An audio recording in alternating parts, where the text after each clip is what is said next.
Good evening. I hereby call to order the action session of the Board of School Commissioners for Thursday, November 21st. The colors this evening will be posted by the JROTC cadets from Arsenal Technical High School. Would you please stand for the positioning of the colors?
Pledge allegiance to the flag of the United States of America and to the republic for which it stands, one nation, under God, indivisible, with liberty and justice for all.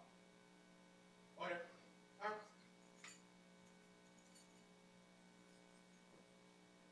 Inward. Face. Forward. March.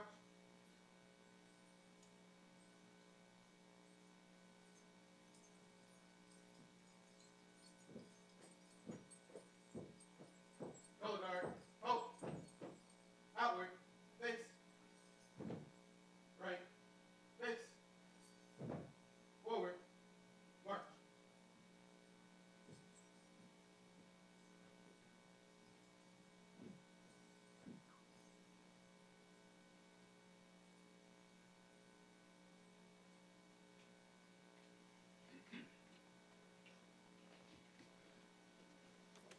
Thank you to the junior ROTC cadets from Arsenal Tech. Mr. Mulholland, would you please call the roll? Commissioner Arnold, Here. Commissioner Collins, Here. Commissioner Hawkins, Present. Commissioner Slack, Here. Secretary Gore, Present. Vice President Moore, President O'Connor. Here.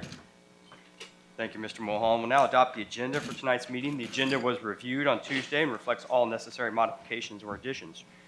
Reviewing the agenda, are there any changes to the agenda as presented? Hearing none, do I have a motion to approve the agenda? So moved.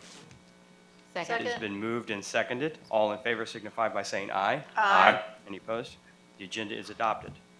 Before we begin tonight's agenda, we'd like to introduce our student performance. Each month, we invite a student group to perform during our action session to showcase the tremendous talent we have in IPS. Tonight, we welcome the Crispus Attucks High School Chamber String Ensemble under the direction of John Haig, Director of Orchestras. The ensemble is made up of students in grades 9 through 12. Please welcome Shayla Tran, Summer Murray, Destiny Ramirez, Fiona Hopkins, and Mackenzie Robinson as they perform Holiday Medley. Holiday Medley.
Let's give another round of applause for the Christmas Addicts Ensemble.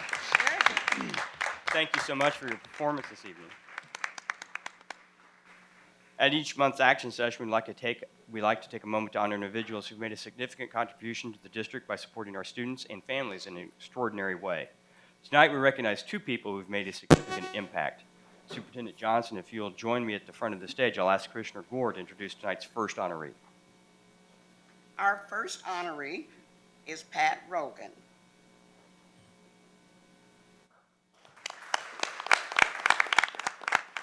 Dr. Rogan is a special education professor in the School of Education at IUPUI. She has served as a university faculty member and administrator for 40 years. In 2006, Dr. Rogan was one of the lead visionaries who started the SITE, Skills for Independence Transition and Employment Program. It is a partnership between the district and IUPUI to benefit young adults with intellectual disabilities and help them successfully transition from high school to independent adult living. Dr. Rogan has written grants to support the SITE program and built connections with key advocates in the community. This program would not be here without her vision and support. Please join me as we thank Dr. Pat Rogan for her outstanding service and dedication to the students of IPS. Thank you.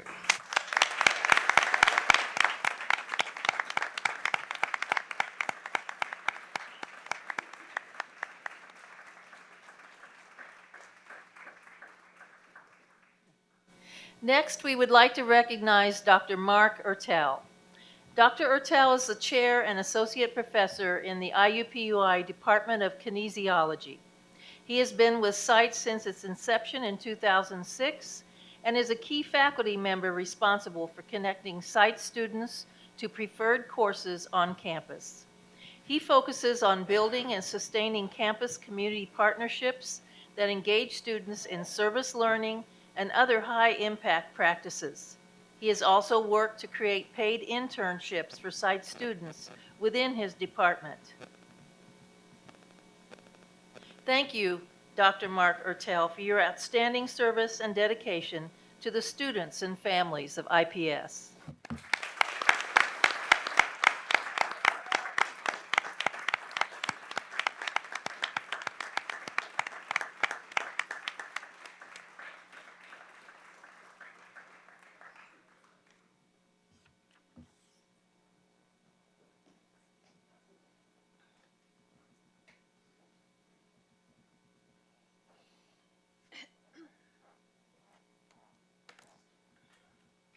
Thank you, Dr. Rogan and Dr. Ertel, for your exceptional service to our students and to IPS.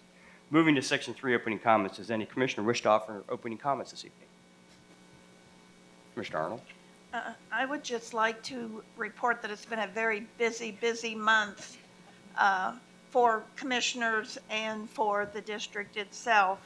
I know most or all of the commissioners participated in the town hall meetings that were held. I'd like to thank the staff for their work, and especially it's appropriate that Pat Rogan was here.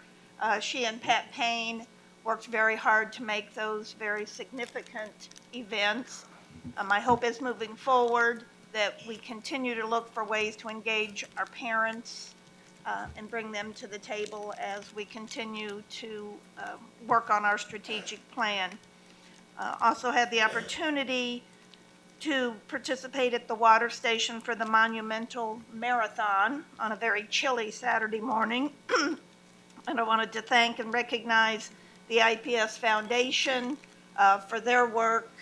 They're the primary recipient of the profit from the marathon, and our students benefit from that. And we had students who actually participated in the event. And a special thanks to the Addicts ROTC that helped us at our water station. They set up tables, and they brought a lot of energy, and they cheered on the participants. So although it was chilly, you would not have known it because they were all over the place and very active and very helpful. So thank you to them. the showcase of schools. It was held on Sunday. I'd like to thank the Pacers and the staff, the FACE staff that were there and working hard. And I was very impressed as I walked around and saw many of our schools had very interactive activities going on that drew parents in, and then parents could learn more about that school. So it was great that there was a great turnout, there was a lot of energy, but I was also impressed that not only did we have schools there, but there were a lot of community partners there. Just a few Girl Scouts, Eskenazi, IUPUI, lots and lots of, McCoy, I know they were passing out their brochures.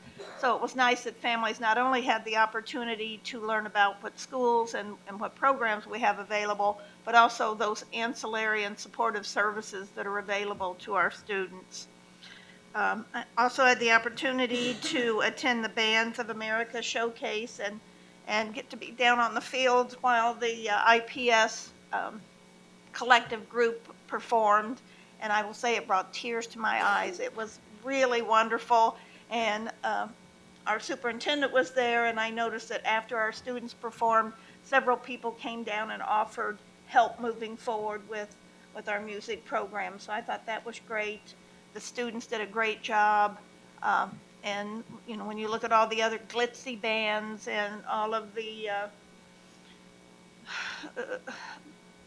groups that have a lot more resources for their band programs, ours was every bit as talented and purely on their talent. So it was a great opportunity. And then finally, the Red for Ed rally. What a great opportunity it was. And I was there. I was impressed. There were lots and lots of people there. And I saw a picture on Facebook that afterwards all the teachers picked all their trash up before they left. And I thought, way to go, teachers. They always clean up after themselves. So, and all in all, it's been a busy week or a month. I'd like to thank the staff and all their work. I know it's been a lot of things going on in a very short period of time, but that's what makes IPS the best district. So thank you very much. Oh, I'm sorry. Thank you, Commissioner Arnold. Does any other board member wish to offer comments? She covered it all. What are we doing next week? Moving to Section 3, opening comments. I'm sorry, I already said that. We'll now receive public comment from those individuals who've signed up to offer comments to the board this evening. I will remind our speakers that you're allowed 3 minutes to offer comments to the board. A timer will start, and I ask that you briefly conclude your remarks when you hear the timer go off. Comments should be directed to the board collectively, should not be abusive or disruptive, and should not address a topic that might be of a confidential nature or that will compromise the impartiality of the board. I will also remind our speakers that while the board is happy to receive your comments, we will not respond or answer questions at this time. Please come to the podium and begin your comments when your name is called. Mr. Harris, would you please call our first speaker? Our first speaker this evening is Shawanda Tyson, followed by Shanita Mullen if present.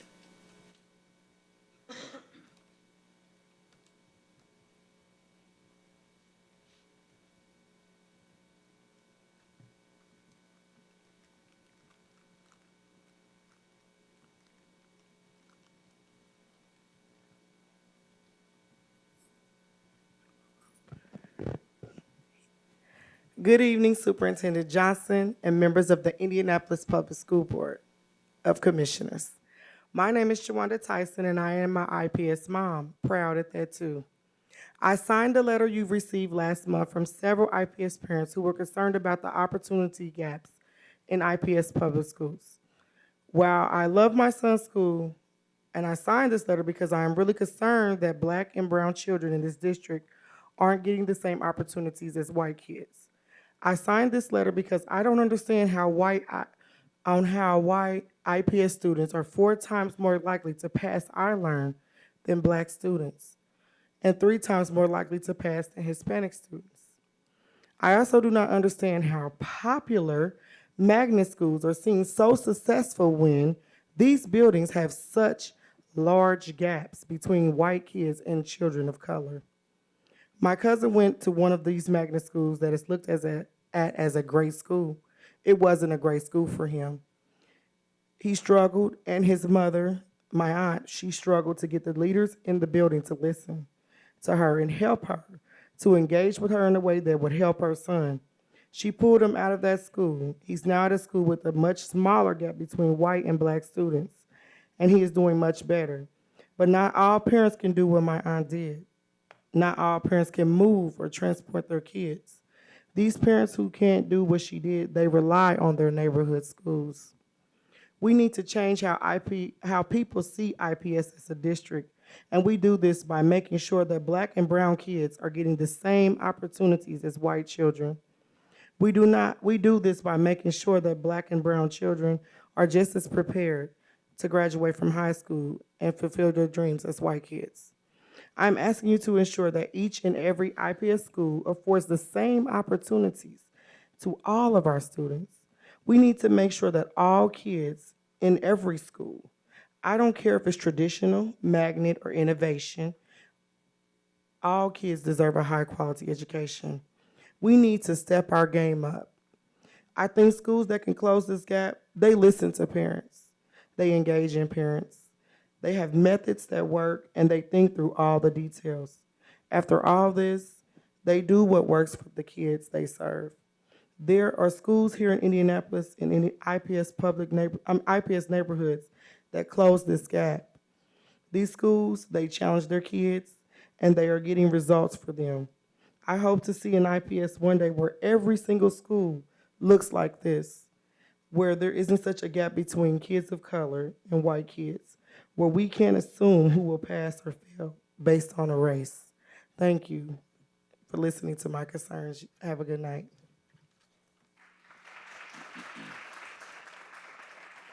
Shanita Mullen. Denise Ford, followed by April Irvin, if present.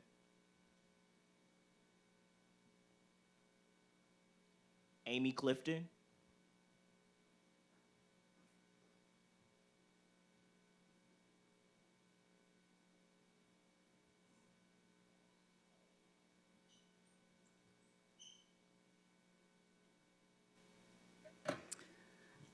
Good evening. My name is Amy Clifton, and I'm the behavior coach at Arlington Woods. My role is to work with students to proactively address potentially problematic behaviors, to teach students to self-regulate, and to identify their emotions, build healthy relationships. This position didn't always exist. It wasn't even here 5 years ago. Let me tell you how I got here. As part of the school design team, we looked at our data and determined that our students needed more than what a traditional elementary curriculum could offer. Our student scores were dropping and their behaviors were escalating. Our students were experiencing significant trauma outside school, and that was adversely affecting them while at our school. Our team agreed that we had to find a way to meet students' basic needs before we could teach them their academics. Resetting our culture was not going to be an easy task. We knew it would take strong partnerships and creative thinking to meet our students where they were. Ms. Henderson reached out to many of our community partners. Everyone agreed it takes a whole village to raise the children in 46218. Eastern Star Church, a longtime partner, purchased the Second Step Social and Emotional Learning curriculum for us and even sent volunteers several times a week to present the curriculum to some of our students in need. The results of our combined work and mentoring showed positive gains in behavior management for those students. Our referral and suspension rates dropped. Always having her finger on the pulse of the data, Mrs. Henderson quickly saw the impact of implicitly teaching SEL skills to our students, and she brought a forward-thinking idea to the design team. We need to become autonomous. So in 2015, we were granted autonomy. With that, our team made many changes to our school. We created a special area class that solely taught SEL skills, the first class of this kind in the district. The team brought me from the classroom to be the behavior coach, and they hired more behavior supports. And Mrs. Henderson provided ongoing professional development for staff on SEL skills and trauma-informed teaching. While over time, this data did show improvements, we know our students still needed more. Mrs. Henderson and the school design team set out to plan the ultimate school for our students. What else did we need? What was missing? How could we reset our culture? And that's how Sankofa School of Success was developed. Sankofa seeks to empower its staff and students to look back to the past and not just keep doing what's working, but do it even better. And then also to look forward, toward new and innovative ways of educating the whole child. Mrs. Henderson is leading this charge, and our village of supporters is standing with her. Thank you.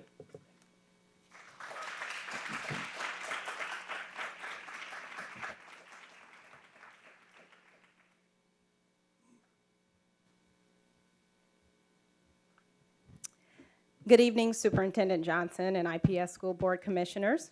I am grateful for the opportunity to again come before you in support of Mrs. Henderson and the Arlington Woods School 99 school, students, families, and community. My name is April Irvin, and I am a member of Eastern Star Church, and over the past year have had the blessed opportunity to support Mrs. Henderson in Arlington Woods as a founding board member for the Innovation Planning for Sankofa School of Success. And I always have to share that I'm a proud product of IPS, attending School 86 and 59. This district blessed me with a strong educational foundation that enabled me to go on and achieve a great deal in my life. My parents worked very hard to ensure I received the best education possible. Despite not attending college themselves, they were adamant that I was going to achieve that dream. They saw something in me that I did not see in myself. That is what I have seen at Arlington Woods. That is what I have seen in the work that Mrs. Henderson and her teachers have done for the students, and that is the work that I have seen that Eastern Star has committed to. We see what's possible for the students at Arlington Woods, and that is why over the past 20 years, Eastern Star has invested so much time, talent, and resources to make sure that these students can succeed despite whatever barriers they may be facing. As you know, Pastor Johnson is a product of 46218, so we know what's possible for these young people. Mrs. Henderson recently shared at one of our board meetings what she is seeing in the innovative approach that they are utilizing in Sankofa. That is why we fully support her vision and everything that she is looking to do creatively within the school to provide the social and emotional support that are necessary at the school. Through her leadership and vision, she and her team have set these young people up for benefiting of tools that will last them a lifetime. We firmly believe that zip code should never prohibit a child's ability to receive a high-quality education. Income and socioeconomic status must stop being barriers to their future. That is why I'm so very grateful for the work that she is doing and the work that Eastern Star is doing as well. And also grateful for IPS's commitment to ensure that every child across the district receives the highest quality education possible, opening the doors to a future that might otherwise be unattainable. We are committed to changing the dialogue on what we can expect for these students. Through her innovative approach, we believe that the students of Arlington Woods today can be the leaders of our city tomorrow. If it's possible for Pastor Johnson, it is possible for every student at Arlington Woods Elementary School. Thank you. Nancy Rogers.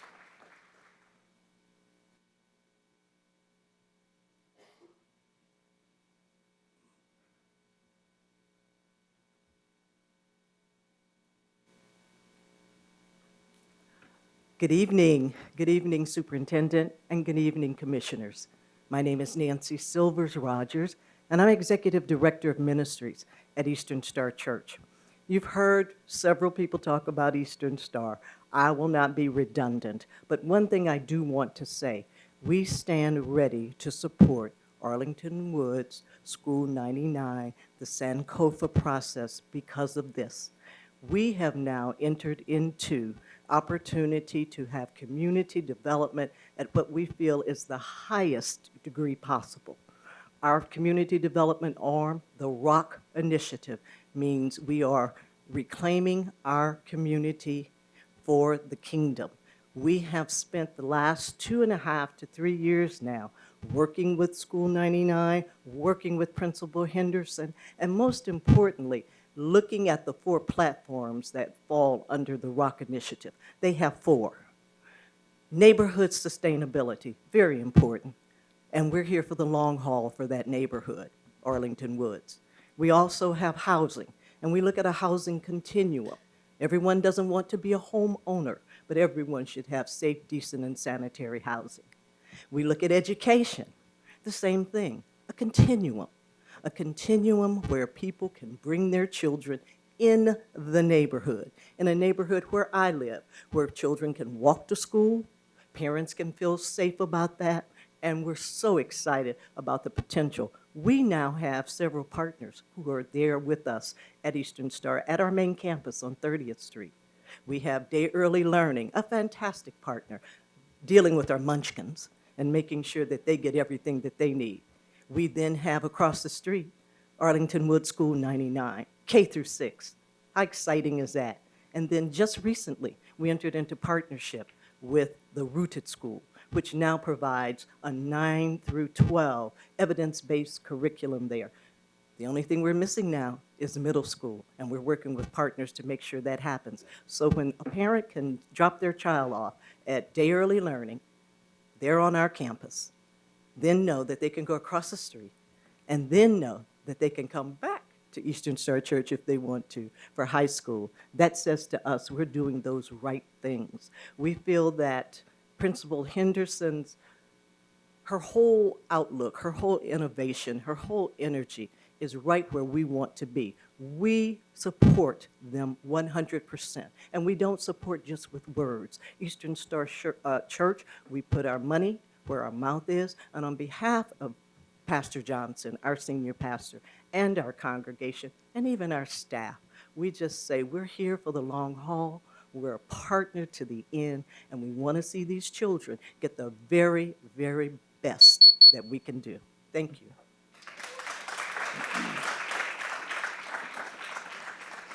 Ashia Cook. Ashia Cook.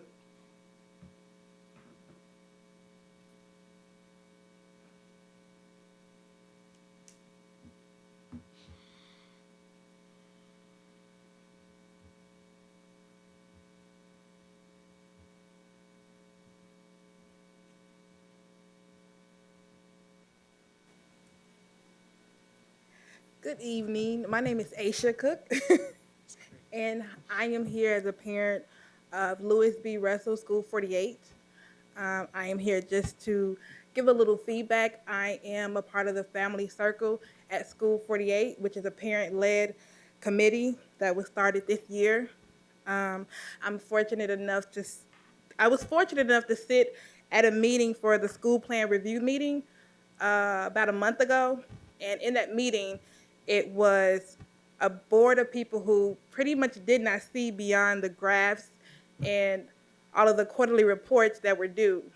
At School 48, I'm the principal. There's Mr. Hinton, and the complete staff, along with the parents, work extremely hard to be able to bridge the gaps and overcome what was years prior to it.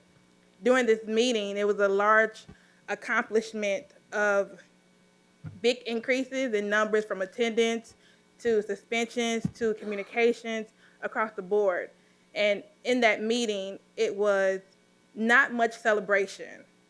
So I come here today to reiterate to everyone that it is nice to have those graphs and those charts, but to be able to see the power and the change that happens in the school daily with our children is what really matters. So often we get so caught up on what the numbers say, but to truly walk in the building and see how much love and how much care all those teachers and the principals and those students feel is truly what makes the difference. In that parent-led program, we have parents who are truly bridging the gap and building relationships with each other to overcome some of the issues that we see daily in our community, in our culture, and just overall. And that alone is all due to the works of the parents and the teachers and the principal and the complete staff at School 48. So for that, I wanted to make sure that when I came out tonight, that everyone understood that I know the numbers, we have to look at those, we have to look at the changes and the increase. But when we're seeing those large numbers and changes, we need to really celebrate our schools and our teachers and our staff, and most importantly, our children, so that they know, even though it's a small gap, we are definitely celebrating them, and we are along with them each way that they go to make those improvements, because those improvements do not happen overnight. It is a lot of hard work, and those teachers and the principal, they put all of that hard work in, things that are not given to them. They come up with the resources to make sure that those things happen, and the parents, they stand by them to make sure that we are also supporting them in whatever way we can to bridge that gap. So for me, I wanted to make sure again that I just came out to share that 48 is doing an amazing job as far as the progress and definitely committed to making the change for the kids at School 48. Thank you. Corey Sam, followed by Elizabeth Peck, if present.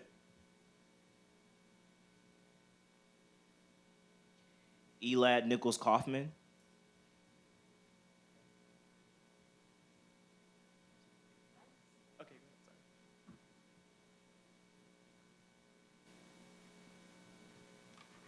Thank you for the opportunity. My background is not education. I am a scientist. I've retired from Lilly. But I do volunteer at Lewis Russell School. And what I can tell you about the school is that the staff is amazing. It's my second year there. I like it very much. But two people that I really like a lot are Principal Hinton and Monica de la Paz. The reasons being, I was at a meeting and they had some of the students speak before an audience, and it's really hard to speak before an audience. It's not comfortable, and yet they got up and did it. And some of them faltered, and the Principal Hilton stood up next to them and put his hand on their shoulder, and they calmed down, and they were able to speak about their school. And I think that's pretty remarkable. The other person is Monica de la Paz, and she coordinates a lot of the volunteers. She works with the people from United Way. She works with the people from Lilly because, unbeknownst to me, I have bought book bags for kids at the school because they said they needed book bags, and other people have too, and I didn't realize it was a school that I would be volunteering at in the future. There are some homeless families in the area at the school, and she got the church across the street to buy a freezer so she could put things in the freezer for the family in case they needed food right away. It's a very dynamic school. I know that they aren't rated well, but based on my experience in private industry, you can't take something that's not rated well and put it with something that is not rated well and expect everything to merge together and work out fine. I think you need to fix the problems on a smaller level. So fix the problems at Lewis Russell School. These people have your back. The teachers there are good. The kids are good. They really try hard. I went and read up. They like coming, which is great because a lot of kids don't like to read. And the thing is that if you don't feel like someone has your back, you're not going to succeed. And the staff and the principals and really have the kids' back. So let them continue. Let them work their magic. And the parents, too. I just heard from a parent that I'd never met before. And in a sense, they have their back. Give them an opportunity to improve. I have 34 seconds. And my last pet peeve is that we always talk about schools in terms of numbers. I don't know the numbers. I'm not from Indianapolis.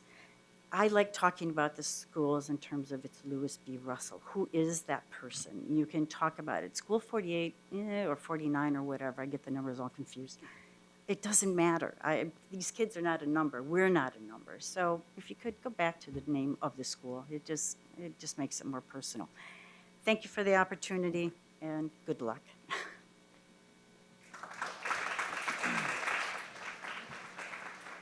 Elad Nichols Kaufman.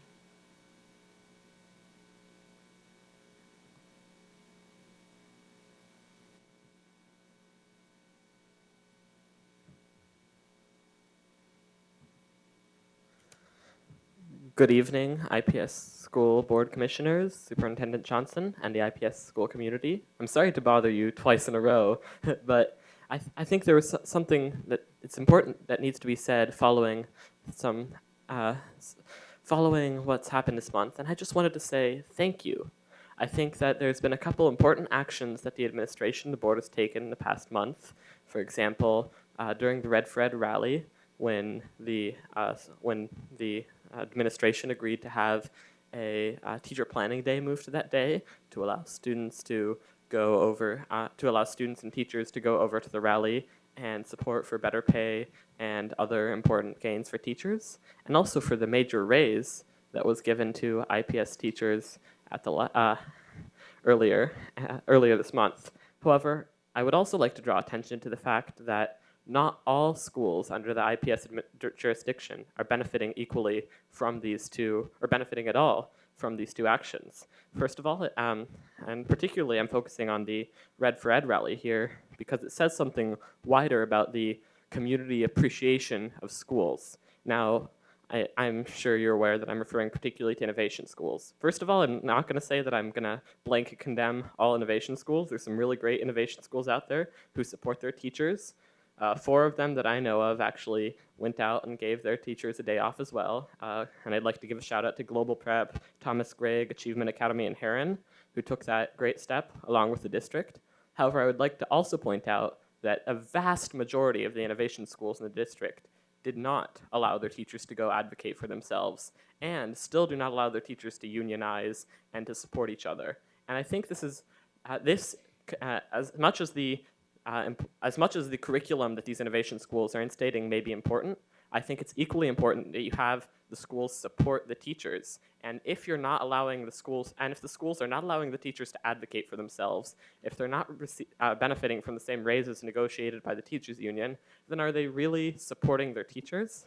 And this issue came to me because a family friend of ours, she teaches at School 63, which is currently run by the charter operator Matchbook. Now, she asked me not to use her name because she's an employee at the school, but she was describing that there's a overall very low morale among the teachers at the school. And ever since the takeover, there's been a feeling that the new administration of the school doesn't really support the teachers as a whole and likes them to advocate for themselves. And I think that if IPS is going to be moving forward and treating teachers better and better, which I applaud you for doing, and helping them advocate for themselves, I think it's important that we also make sure when considering which new innovation schools we're adding, that these new innovation schools also support teachers and also allow them to advocate for themselves. Thank you. Thank you. Shanita Mullen. Denise Ford. Corey Sam. President O'Connor, that concludes general public comment. Thank you, Mr. Harris. Having received opening comments from the board and the public, will now proceed to the consent agenda.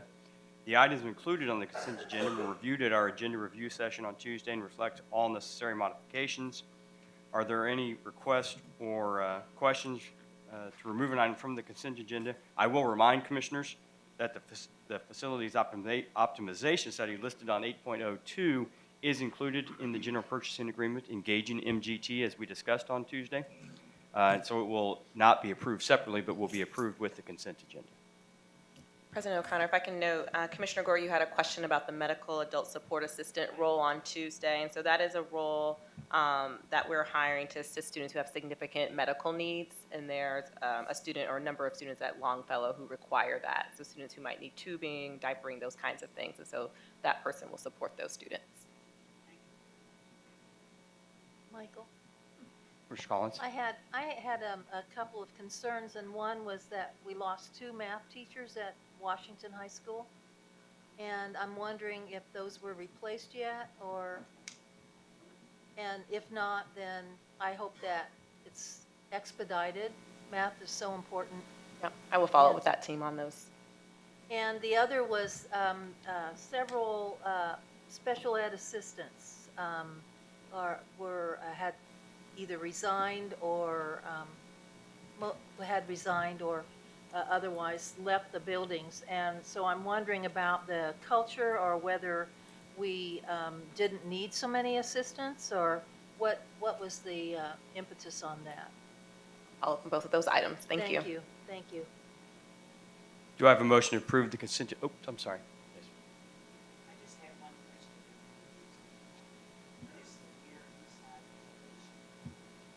I'm sorry. What is the Near East Side Innovation Corporation? The nonprofit board for Thomas Gregg Neighborhood School 15. Thank you. Mr. Hawkins? And thank you. And just a personnel report or comment, just want to flag that and commend the administration, Superintendent Johnson administration, as well as family and instructional and teams or committees that were involved in the selection process for Shortridge High School, which is on the personnel agenda. I want to flag that, and also, again, tip my hat to IPS, particularly Superintendent Johnson and your team, for focusing that process on mindset, qualifications, and experience. So I just want to lift that up and acknowledge that. Any further questions, comments? Commissioner Slack? I also want to do the same thing. I want to thank the administration for listening to the families of, and listening to their concerns and really taking that concern to heed and hiring the best candidate. Thank you. We're very excited for Mr. Thomas upon your approval. Any other questions? If not, do I have a motion to approve the consent agenda as presented? So moved. Second. It has been moved and seconded. Any further comments? All those in favor signify by saying aye. Aye. Any opposed? The motion carries. There are no board reports this evening, so I'll now turn the agenda over to Superintendent Johnson. Thank you, President O'Connor. There are 3 superintendent reports that were to be presented this month. Items 6.01, 6.02, and 6.03. Items 6.01 and 6.02 were presented on Tuesday, and we'll present 6.03 this evening. Item 6.01, for your recollection, was our school spotlight. So I want to again thank Mr. Moses, the principal at Simon Youth Academy, for coming and sharing about all the great things that are happening at SYA.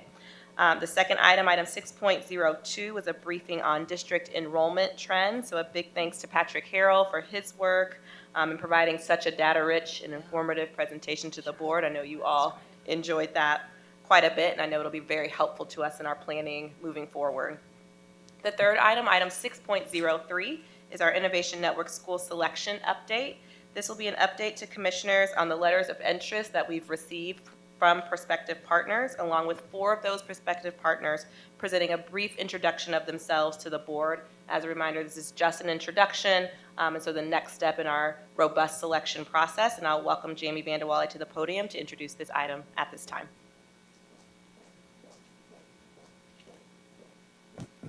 Thank you, Superintendent Johnson. Good evening, Commissioners. As you are aware, every fall or late in the summer, we launch what we call our Call for Quality Applicants for any school or entity to come into the Innovation Network with IPS. This is the 3rd year that we have done that call. This year, I believe it opened in mid-August and closed on October 1st. And at that time, anyone can submit what we call a letter of interest. And really, it is just that. It is a public document, but it is also non-binding and just formally signals that someone's interested in starting the selection conversation with IPS about joining the Innovation Network. This year, we received 10 letters of interest, and you can see them there on the screen. In the letter of interest, we ask folks to identify not only who they are, but what is their mission, vision, when do they propose they launch a school, do they have a charter or not, what kind of Innovation Network school would they want to be, and what's their proposed timeline for joining the network. So you can see here on the screen, I have the letters that we received sorted by type, so pretty self-explanatory. And we do allow the opportunity at this early stage in the game for someone to indicate they may be interested in more than one pathway to innovation. As you know, we have 5 now. So this year we received the 3 for Restart alone, 1 who would be interested in either Charter Partner or Restart, several there then in a row for Charter Partner, and 1 for the new Jumpstart pathway. The individuals highlighted there in blue are the ones who are here this evening to just do, as Superintendent Johnson mentioned, that very high-level introduction to you. We didn't pick these 4 for any specific reason. It's just we had 10, and we think 10 intros in one night is maybe a lot. And so we were just working around travel schedules and everything else to bring these 4 individuals to you this evening. So in terms of upcoming timeline of selection events, right now our team is doing our first round interviews. So these are our preliminary screens with anyone who made it past the letter of interest stage. This year we did choose to do the first round interview with everyone who submitted that letter. We hope to have those complete by Thanksgiving, so next week, and now they're all on the calendar, and we'll have a busy few days to wrap those up. Then we have applicants doing intros to the board throughout November, December, potentially January. I anticipate having everyone here to meet you before the end of December. We've done part 1 of formal application. Those were submitted to us a couple of weeks ago, so we've been also reviewing those in anticipation of this evening. And then the application from our 1 Jumpstart applicant is not due until January 7th. It's always been our design to have an existing school, an IPS traditionally managed existing school, submit later so they have more time to get the necessary community support, staff engagement, and build that application, given that they're also managing a school full-time. Restart schools shared publicly. We have December 13th on the slide. We've been contemplating pushing that back to January. It's a very tight turnaround with how we're executing our SQRs right now. And so anticipate we may see a shift there, so I'll bring that back to you if we do that shift, which would push back that second application part that's applicable only to restart applicants. It would not, however, impact our follow-up interview timeline. We'll begin conducting cross-functional interviews. That's the one we've done these for the last 3 years too. Special ed team, finance team, et cetera, getting lots of folks in the room to really interact with the applicants after reviewing those applications. If we do recommend any schools for restart, we'll do that matching process throughout January, further engagement with you throughout the late winter and early spring, and then always aim to have contracts to the board before March or before. Any questions there about that before I turn it over to our first applicant? We're good? Great. Oh, All right. sorry, Commissioner Slack has a question. I apologize. Yes, ma'am. I'm sorry, I have a question. Are all these located on our Indy and Enroll Indy website? All of them are not yet, I don't believe, so particularly not the 2021. I'd have to look back. Depends. Some of them don't exist yet, and so they wouldn't be up yet. For those who already have their charter in hand, and especially if select a location, they will be there. And it is also a prerequisite for any school that enters into partnership in the Innovation Network to be in Enroll Indy. Thank you. All right. So I'd like to first welcome Adelante Schools to just give their high-level interview and answer some preliminary questions from you.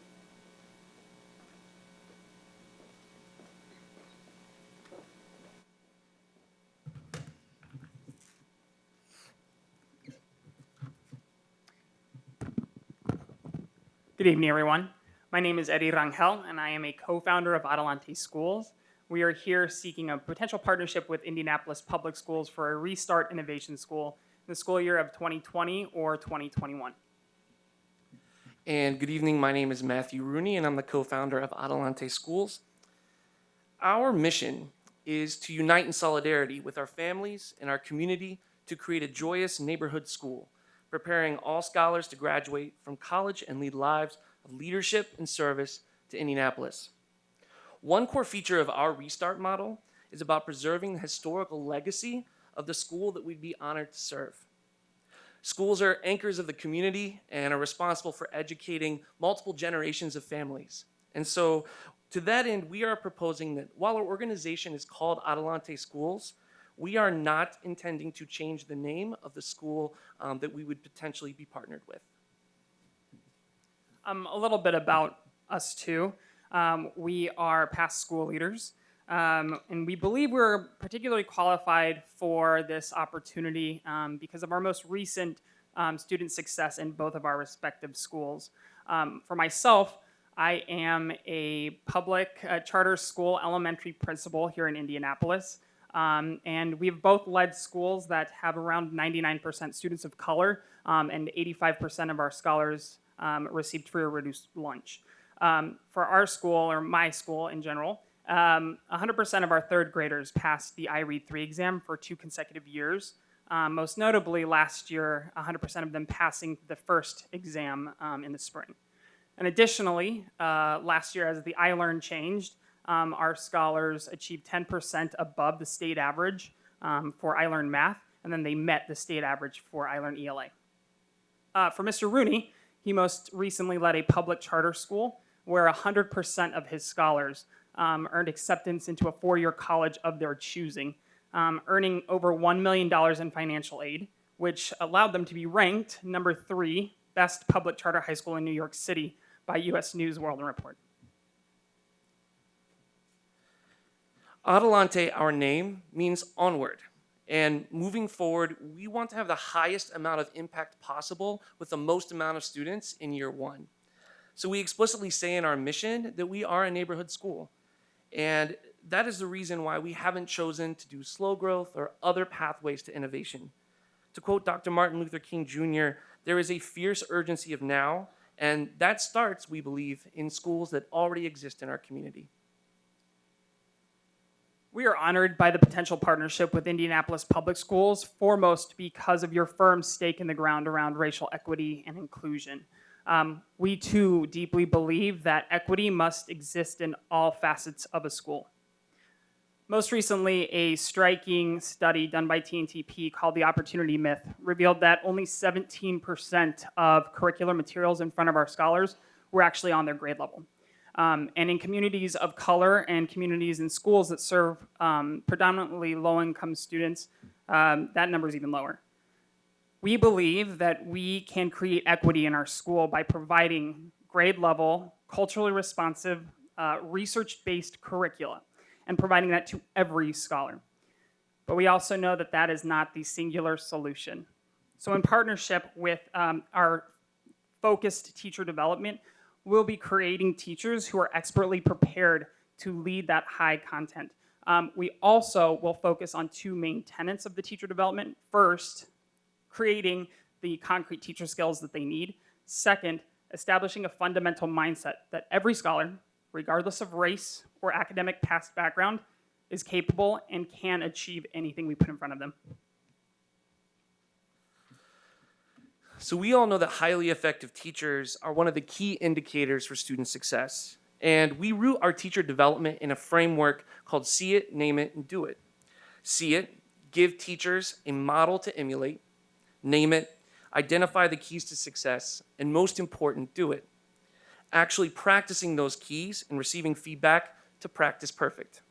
See it, name it, do it is also the foundation of our levers of leadership, which include data-driven instruction, adult professional development, observation and feedback, and most importantly, creating a school climate that honors the values and the backgrounds of the families that we serve.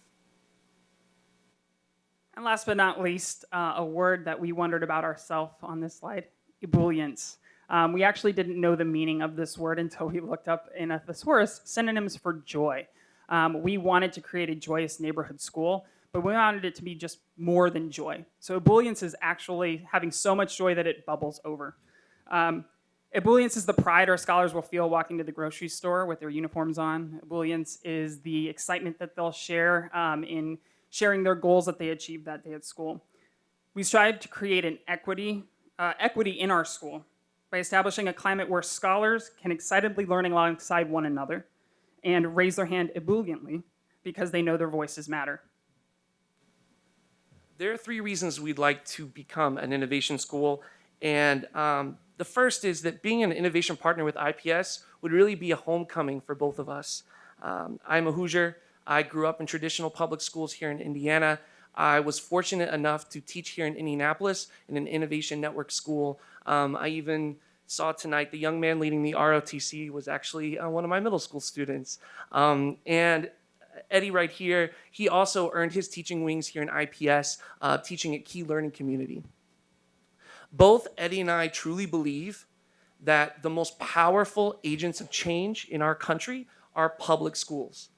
And we know that the most innovative, the most unique, urgent, and trailblazing work that's happening in public schools is happening right here at home in Indianapolis.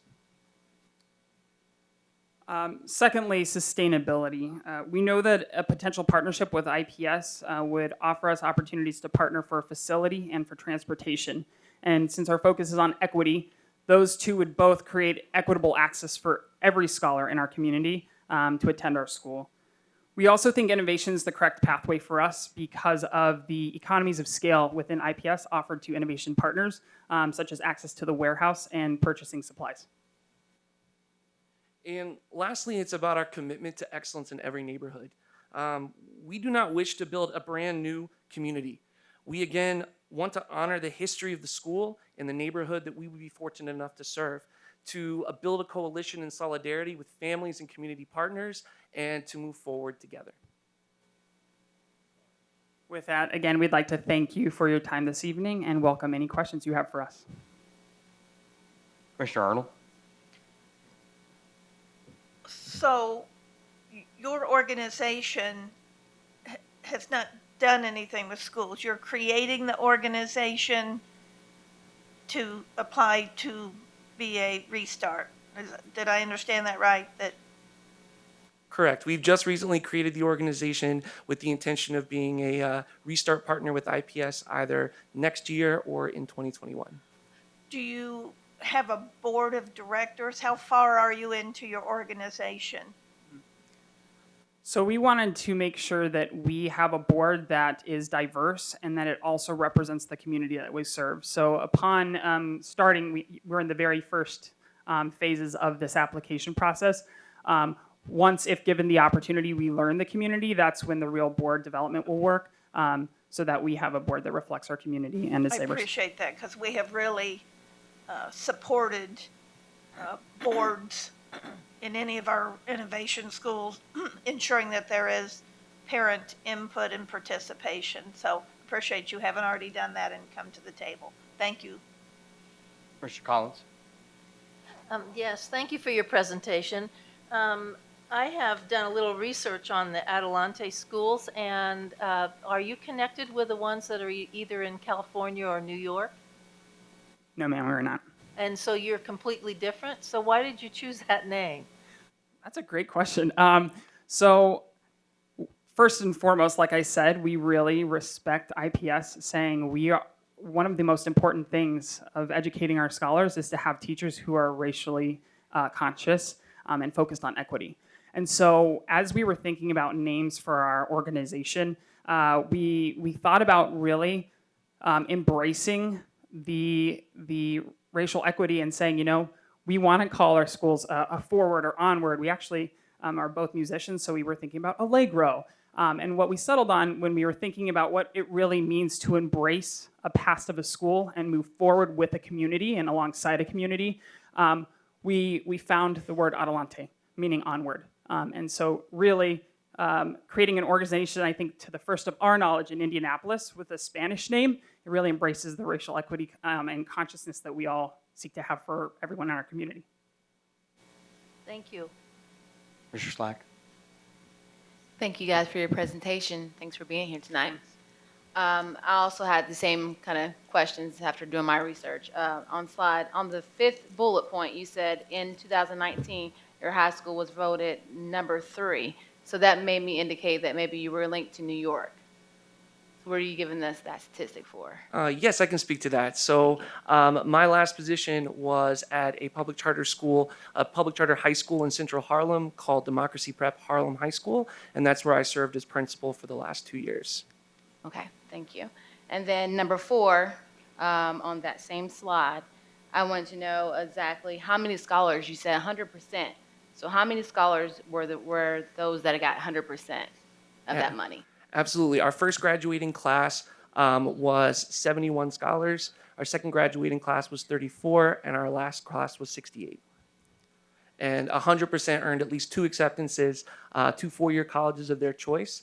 And in fact, the financial aid number of $1 million collectively per year in financial aid is possibly a lowball number, but that is the number of financial aid that our students actually receive from the college of their choice, and actually doesn't include the financial aid that they were offered by other schools that they chose not to attend. Thank you. And then you're also knocking on the door of racial equity and students of colors, and I want to know, have you done any work around racial equity, and what's your evidence of it? And also, how many students of color have you actually worked with? Well, I can speak to that first, then I'll allow Eddie to do so. So my school settings that I have been in have been, including my last school, was 99% Black and brown students. And that was the same and similar demographic as my school here in Indianapolis was. I've spent my entire career working with young people of color in schools. And I'm sorry, can you say the first question again? The racial equity. What kind Yes. of work have you done around racial equity? Yeah, thank you. And so, you know, over the last 2 years as principal at my high school, we, especially in the fact that we served Central Harlem, obviously an incredibly important community, we knew that academic achievement was only part of the story, and that we had to enrich academic achievement through diversity, equity, and inclusion training for our staff. So what that meant was that equitably with our academic and culture training that we gave our staff every week on Friday, we also had book discussions, we had student-led discussions, we had panel discussions led by staff. We read common articles and common books on a weekly basis throughout the year to ensure that our teachers were approaching this amazing work through the right lens. Thank you. Commissioner Gore and then Commissioner Hawkins. Thank you very much for being here this evening.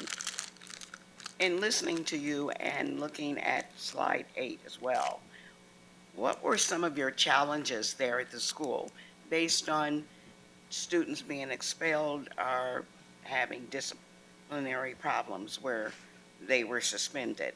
What was your ratio and what were the students' ethnicity and how did you handle that? So students' ethnicity at all of my schools that I've worked at are between 98 and 100% students of color.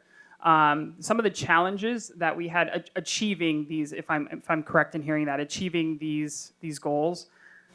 Is that correct? Yeah. Yes. And were boys, girls, what were your Yes. ratio for suspensions? Or Yes. So some of our barriers in our work was, first and foremost, some of our scholars were coming to us multiple grade levels behind, and it's because they were not given the equitable access to education.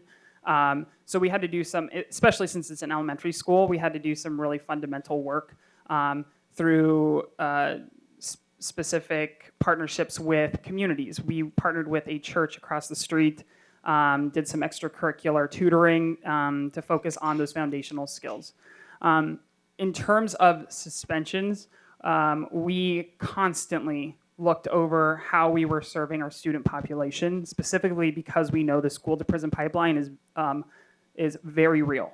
And so last year specifically, to speak to the racial equity inclusion work that we did at our school, we actually partnered 2 years ago with the MAP Center and did some racial equity work with them to really frame our teachers' mindset of how they are creating culture in their classroom and how they are getting to the root of issues that are occurring in the classroom. And instead of going toward the traditional mindset for us, which was, why did you do that? It was, what's going on? What happened? How did it impact others? Really going toward a restorative justice mindset of getting to the root of the issue before giving any disciplinary actions. And so through that work, we saw a drastic drop in suspensions, and we actually had 0 expulsions last year as well.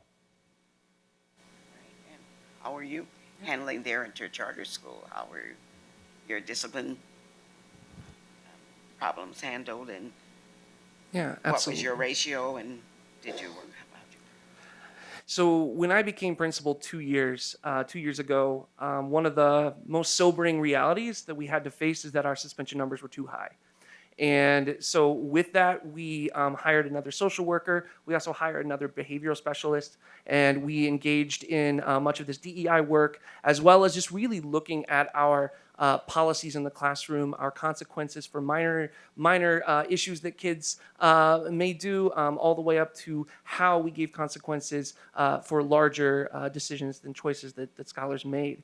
And I think that work was still ongoing, and it's still a continuing growth point for us as a school. But we were able to drastically decrease the amount of out-of-school suspensions at our school. And it was something that we were very proud when we came under our charter review from the State University of New York last year.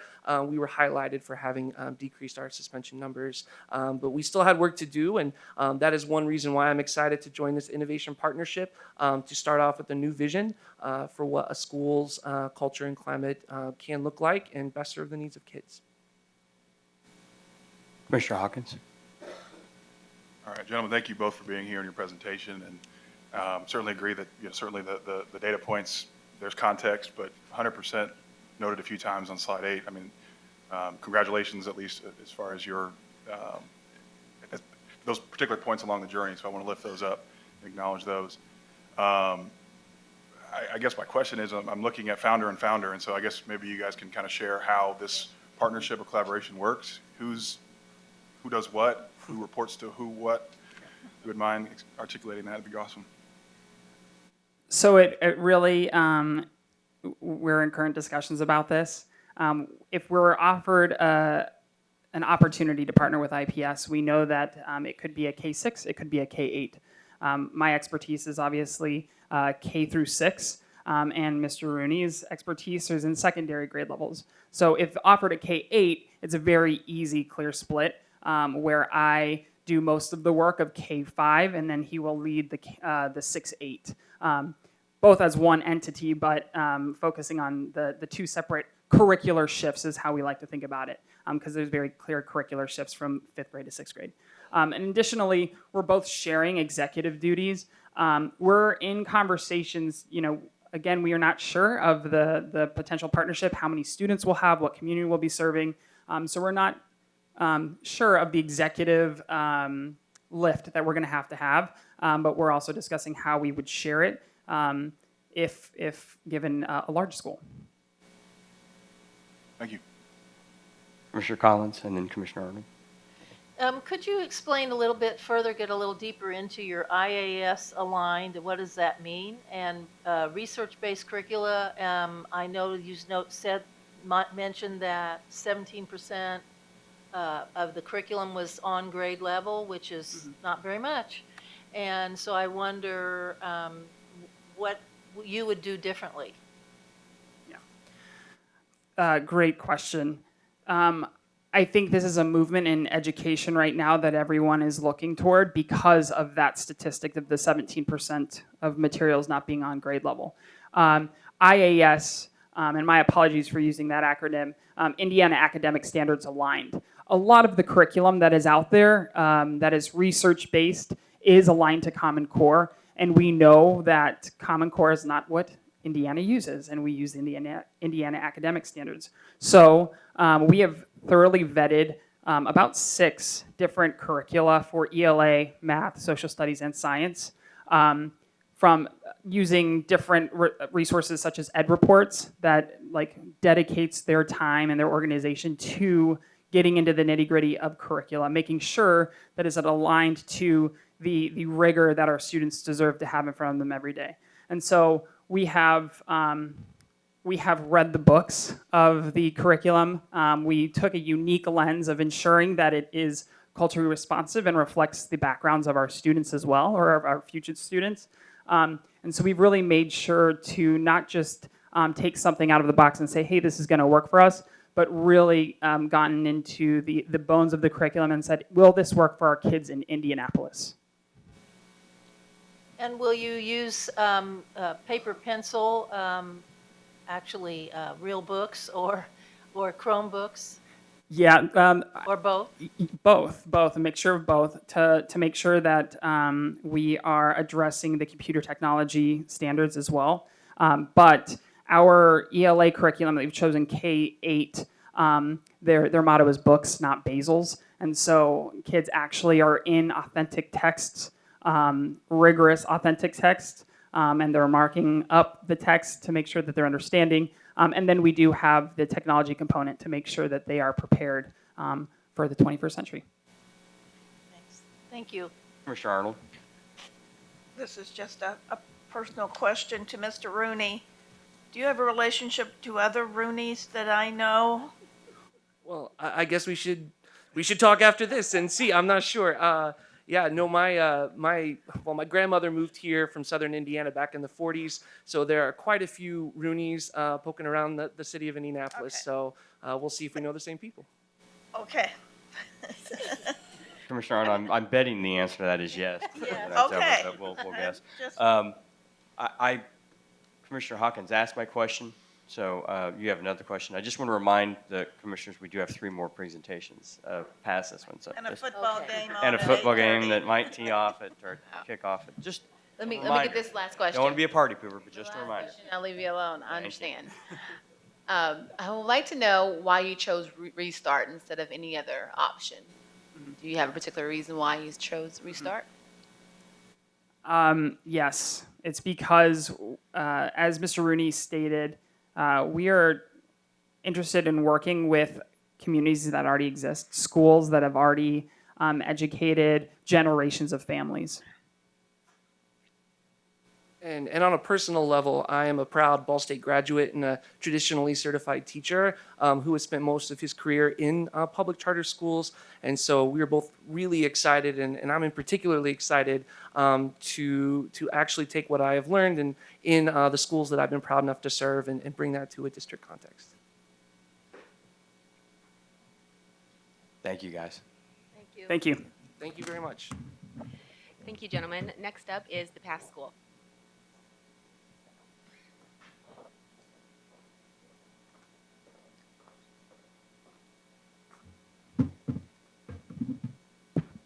Ooh, they're tall. Where am I going?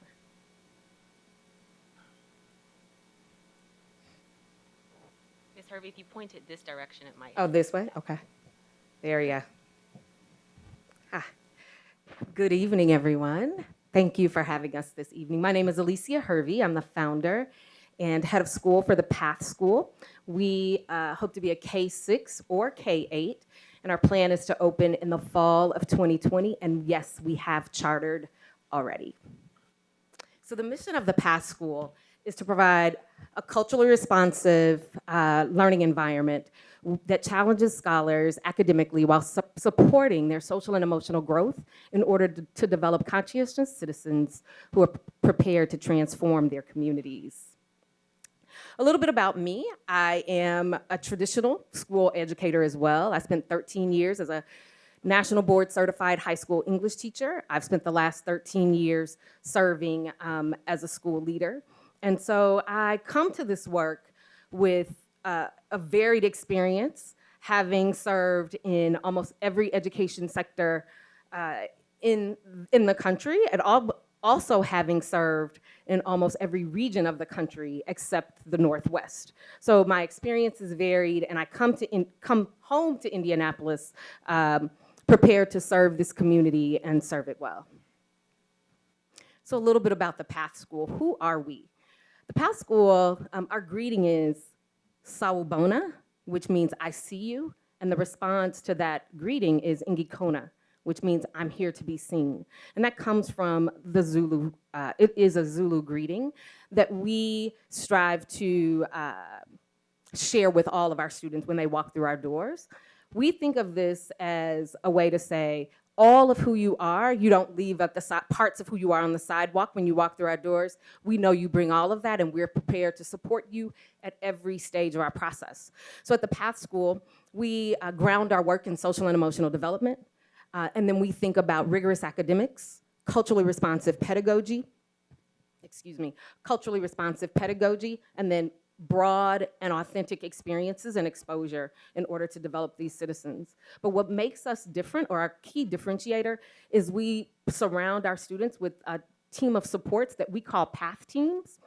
And those teams include a social worker or a therapist, an academic counselor or an instructional coach, better known as an instructional coach, what we are calling a special educator who supports both our lowest end students as well as our gifted students.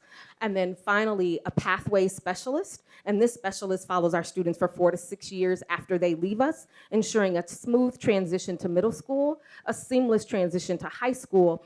And then we want to ensure that those students who were with us in elementary school also know what path they're going to take after they leave 12th grade. And so our pathway specialist is designed to support students through every transition they make in their educational process. Let me go back a second.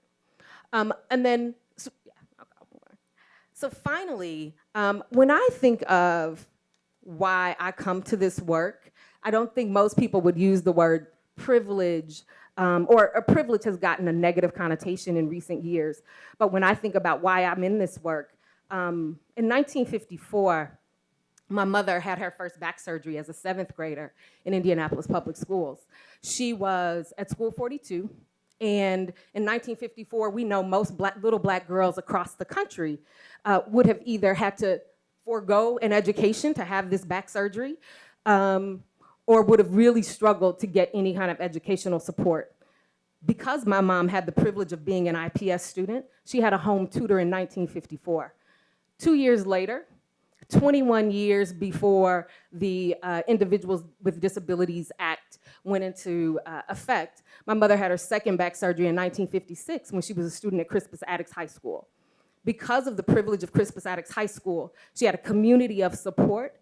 Instead of her not coming to school, they moved all of her classes to the first floor to ensure she could continue her education.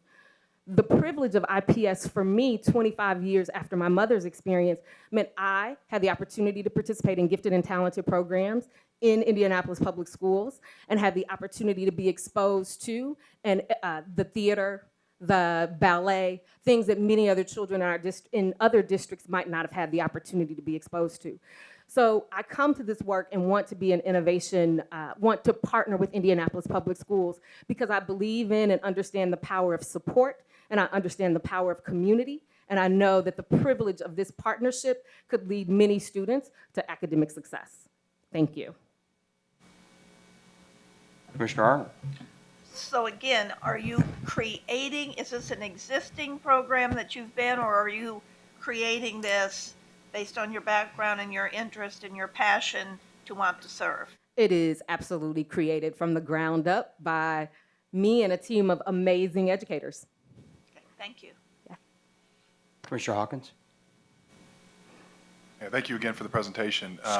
So you mentioned that the charter is in hand. It is. Okay, so can you talk a little bit about your governance Sure. approach, board, et cetera? And So currently we have 5 board members, and we hope to have 9, and we purposely, like Adelante said, we purposely have left space on our board for folks to join our team from the community. As I said in my presentation, I believe in the power of community and know that our work is with communities, not to or for communities. And so we have purposely left board space for community members. We currently have 2 African American women on our board, 1 African American male, a Latinx male, and then 1 white male on our board. So we are diverse. We think about that intentionally at the Path School and want to ensure that we continue that diversity as we grow. thank you. Sure. Commissioner Gore. Thank you for being here. I don't think I heard what grade you were going to be working with. Either K6 or K8. K8. Okay. Again, I'm always concerned about what your thoughts are about disciplinary, Sure. about our children, Sure. suspensions. Absolutely. I just kind of like to know what you're doing. That's a great question. Absolutely. So currently, we are doing some pilot work at Urban Act Academy, and we're working, myself and my assistant head of schools, and we're working with second grade and first grade in particular. And in our work with second grade, one of the things that we've seen is there's been a significant decrease in the number of students referred out of second grade because we've been really intentional around thinking about what our morning meeting looks like, how we develop relationships with the students that we're serving. And so that has been the core of our work. When we think about what our disciplinary practices in our charter, we kind of walk through it because it is a rather lengthy process, but initially, we do just like anyone else would, classroom redirect. We move from redirection to a space in the classroom that we call kind of a calm space in the classroom. We move through that. But for us, suspension is always the very, very last resort. And I think given my previous experience, what I've learned is suspensions don't solve the problem. Real work with students do. So when I talk about the PATH teams and having a social worker on our PATH teams or licensed clinical social worker therapists, those folks will be in our building and work with us. And so the entire point of that is to remove those suspensions and expulsions so we can dig deep with students while they're with us and their families while they're with us. Does that help answer the question? You want me to go a little more? I'm fine, I think. I just wanted to also know, have you did much cultural Sure. So, training or? yeah. Are you familiar with Zaretta Hammond, who wrote the book Culturally Responsive Teaching and the Brain? So I had the opportunity to participate in her conference where she led the conference in February out in Denver. So we're really we are not just giving lip service to culturally responsive pedagogy. One of the things that we know for sure is our students are best served by pedagogies where they have opportunities to speak. We know there are cultures that are rich in oral tradition. How do we bring those in? So that isn't lost on us at all. And we are very intentional around infusing that. Thank you very much. You're welcome. Commissioner Slack, and then Commissioner Moore, and then Commissioner Collins. Thank you for your presentation, and thank you for being here tonight. Sure. I know you did mention rigor. What do you mean by rigor? So when we talk about rigorous academics, similar to what the previous presenter shared, is we are always intent on putting grade level material in front of students at all times. When we think about how do we continue to challenge students, so when I talked about the special education part of the process, so what we often do is talk about special education in terms of lack and what students don't have. So as I said, I was a gifted and talented scholar, and there were some folks in IPS when I was in school who were intentionally thinking about how we were served and ensuring that we were served well.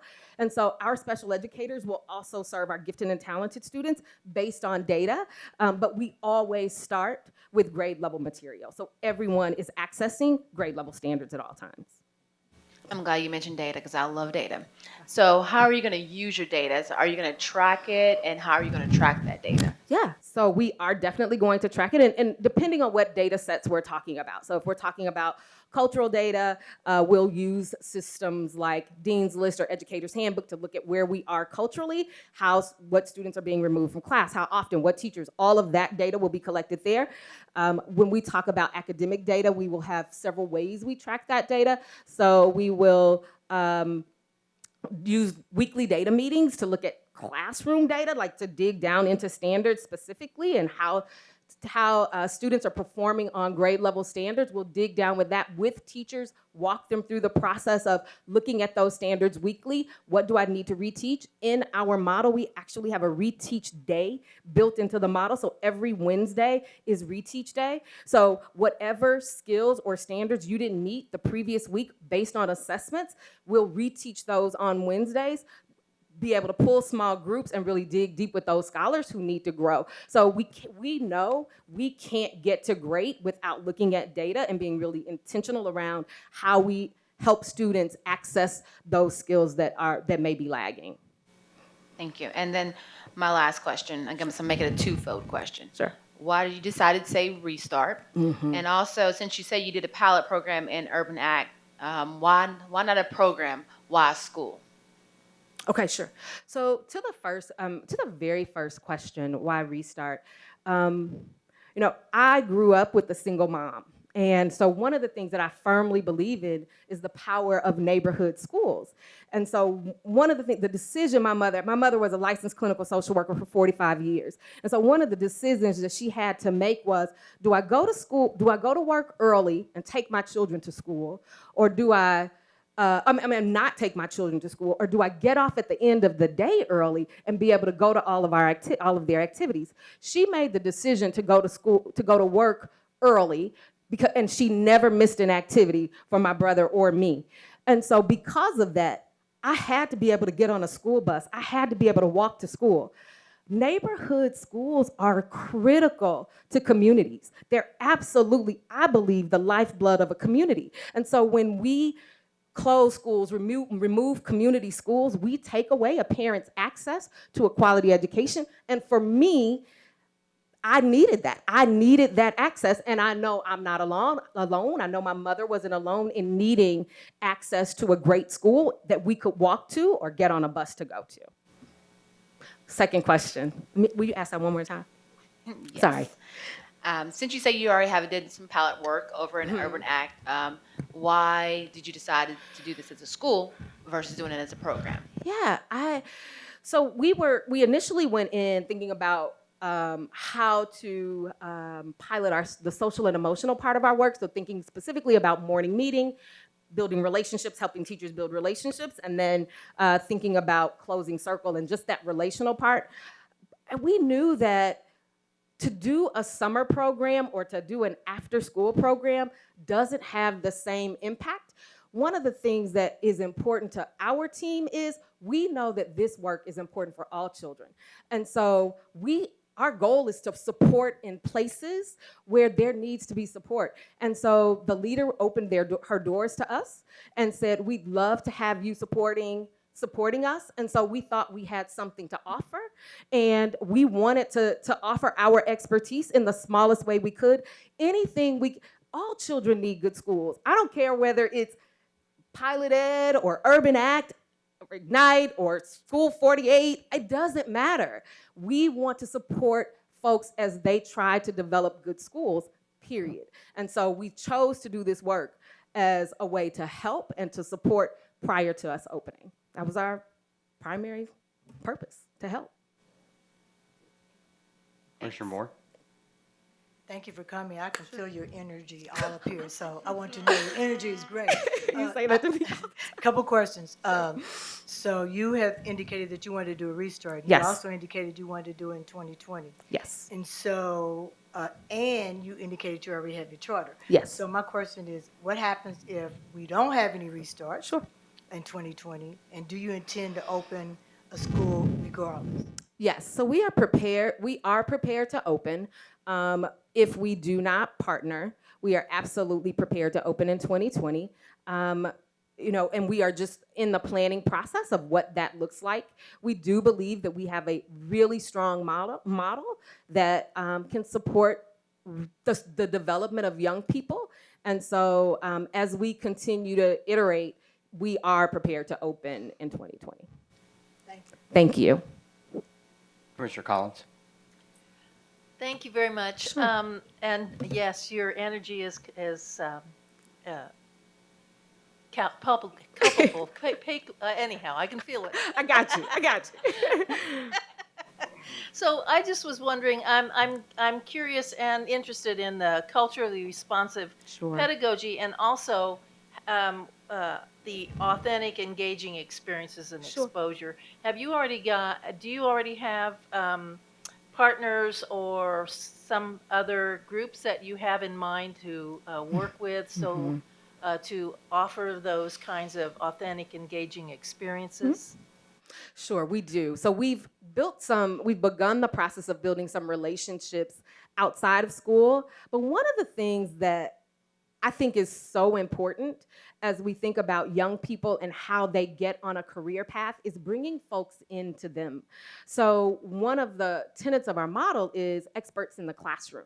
And so for every unit of study, we ask teachers, and our instructional coaches will work to find folks, but for every unit of study, we ask our teachers to have an expert come into the classroom to talk to students about what this looks like in the real world. So in our second grade classroom recently, we've been talking about polygons with second graders, and they're talking about hexagons and octagons. And so the next step for the teacher would be, how do I find an expert who can help children understand how this shows up for them in their work? So that's one of the ways we bring these experiences in.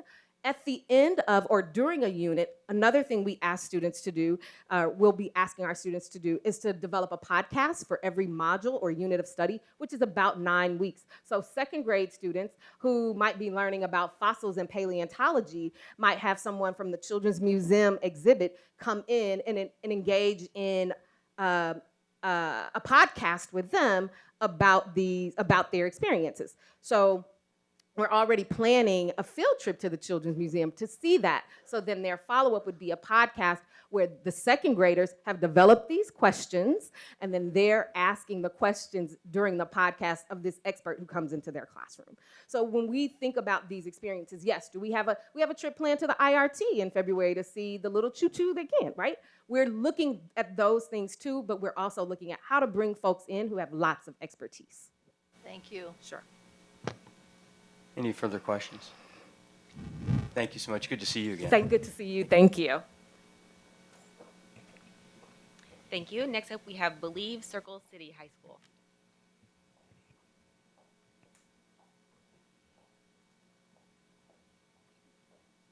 Good evening, everybody. Evening. My name is Kimberly Neal, and I'm the founder and executive director for Believe Circle City Schools. We are excited to talk to you guys tonight about what a partnership could look like with Indianapolis Public Schools. I need the clicker.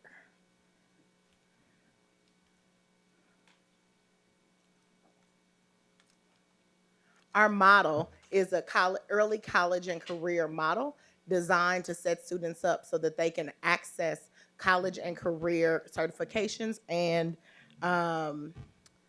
before they leave high school. So our goal is that all of our students will leave us either with a career certification or an associate's degree. Our model is also set up to do dual enrollment so that our students are actually getting the time to go on campus and not just do dual credit, which a lot of schools do, in order for them to have the experience and see themselves on a college campus so that they know what that experience is like and that they can see themselves there. We're really excited about that piece of the model. The first 2 years, though, will be preparation to make sure that they are ready to go. So we will include dual credit in our first 2 years of our academic programming. The goal at the end of their time at Believe is that all of our students are able to leave us, able to earn a livable wage. The reason I've gone for this model is that I started my first high school 10 years ago in Chicago with Noble Network within Chicago Public Schools, similar to what we do here in terms of innovation partners. The school is 100% of our students get into college. About 90% of our students matriculate to college. Only about 40% of our students graduate from college. And as you guys may know that those statistics are high for the demographic that we served. We were a Title I school serving predominantly free and reduced lunch students. It doesn't feel good for me as an educator for 60% of our students to come home from college not able to earn a livable wage. So one of the things that's really important to me is that we not only look at what we do when our students are in school with us, but what happens when they leave us. So our founding class in 2013, we've tracked them. I stay in touch with a lot of my students, and we track college access and graduation rates through the Noble Network. And we are tracking how our 2015 class is persisting at an extremely high rate, but our 2013s and 2014s, although we're higher than the Noble Network, higher than Chicago Public Schools, higher than the country in terms of the demographic that we serve, it still doesn't feel good, which is why we've designed this new model so that students can access college at an earlier age, and we hopefully can increase college graduation for the demographic of students that we want to serve, which is similar to the demographic of students that IPS serves. We are already mayor's office approved, so we have a charter. We also have a facility, so we do plan to open. Our goal is to collaborate and partner with Indianapolis Public Schools so that we can increase the number of students that are accessing college, matriculating and graduating from college, similarly to what I was able to do in Chicago. I'm from the Midwest. This is a homecoming for me.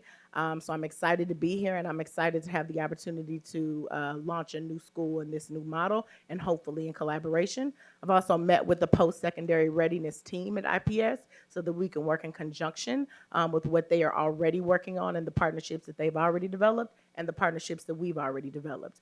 We already have letters of intent from Ivy Tech. We also have a letter of intent from Marian University, and we're in the beginning stages of our conversations with Kinsey Academy, which would allow our students to do some coding and some tech work.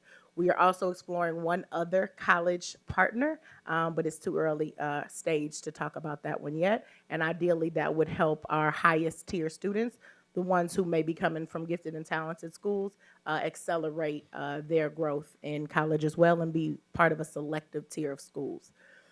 We've already raised almost $1 million, which we're excited about for pre-launch, and that'll allow us to have everything in place that we need before our kids join us in the fall of 2020. And we already have some students enrolled through Enroll Indy. The model that I'm describing to you all has 3 pillars: agency, acceleration, and autonomy. One of the reasons that we're focusing on agency and autonomy is that I suspect, similar to what I talked about before in terms of college graduation, is that our kids don't have the agency that they need to be successful on a college campus.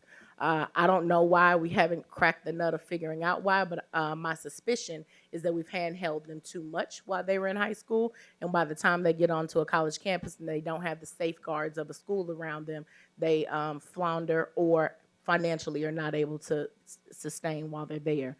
The reason that we're focusing on this early on with our 9th and 10th graders is so that we can do a slow release to say, hey, how can we take you as a 14-year-old and start building you up with the agency that you need in order to go out. So on Fridays, our students will do experiential learning and exploration where they'll go out and do job shadow days. They'll do volunteer work in the community. We expect to partner with Habitat for Humanity Keep Indianapolis Beautiful is another partner where we'll adopt the neighborhood where our school is going to be located. We want our students to be civically engaged so that they can start getting out on their own, be independent, and start displaying those traits that we know our kids need in order to be successful. In addition to that, we're also going to focus on the soft skills that we know business partners are looking for, and we've backwards mapped what it would mean to teach those skills on Fridays as part of our character education and development program. So we're really excited about that. One of the mantras of our school is our kids will build their brand. So ideally, they'll start with us in 9th grade, and we'll start teaching them what it means to develop their professional persona and what that looks like, and that includes being professional on social media. That includes how you dress and how you present yourself. All of these soft skills that we know oftentimes prevent our students from being successful once they get out into the workforce is what we want to focus on. The other thing I think that's up here that's key to talk about is health and wellness is important to me. We want our kids to have some sort of physical fitness every year. We also want our kids to do something that's sustainable. So we're looking for partnerships out in the community. So if you decide that you want to be a runner, girls that run, we know that people who have some sort of healthy outlet generally tend to fare better and are more successful in life. So we want to make sure that we're providing those opportunities while they're with us in high school. The option for partnering with IPS and innovation is that scale matters. I think the more students that we can impact and the more students that we can touch in order to provide college access is important. As an African American woman, it is also uniquely important to me that we close the achievement gap. I know one of our parents talked about that earlier. That's important to me. We were able to successfully do that in Chicago. The high school that I founded 10 years ago has an average of 21 plus on the ACT. And that's the norm every year, which means we are above state average. So we have closed the achievement gap. We don't have a gap. We're 95% Black and brown. Our kids are realizing the dream that we all want for all kids to have access to not only get into college, but be successful. We know there are some factors that we can't control once they get there, but at the first high school that I founded, we knew what we needed to do to get them there, and we did that, and I'd intend to do that again here in Indianapolis Public Schools. One of the other things I'm really focused on is workforce skills, which we talked about briefly, and the rigorous academic experience. I know a few people asked about rigor. Grade level material is super important, but also figuring out how to accelerate our students who come in higher achieving. I often think, as a gifted and talented student myself, I often worry about the students who are achieving above grade level when they're sitting in classrooms where the teacher is expected to differentiate for all. So we'd like to figure out a way to accelerate our kids who are higher achieving and get them access to the rigorous college material sooner than later.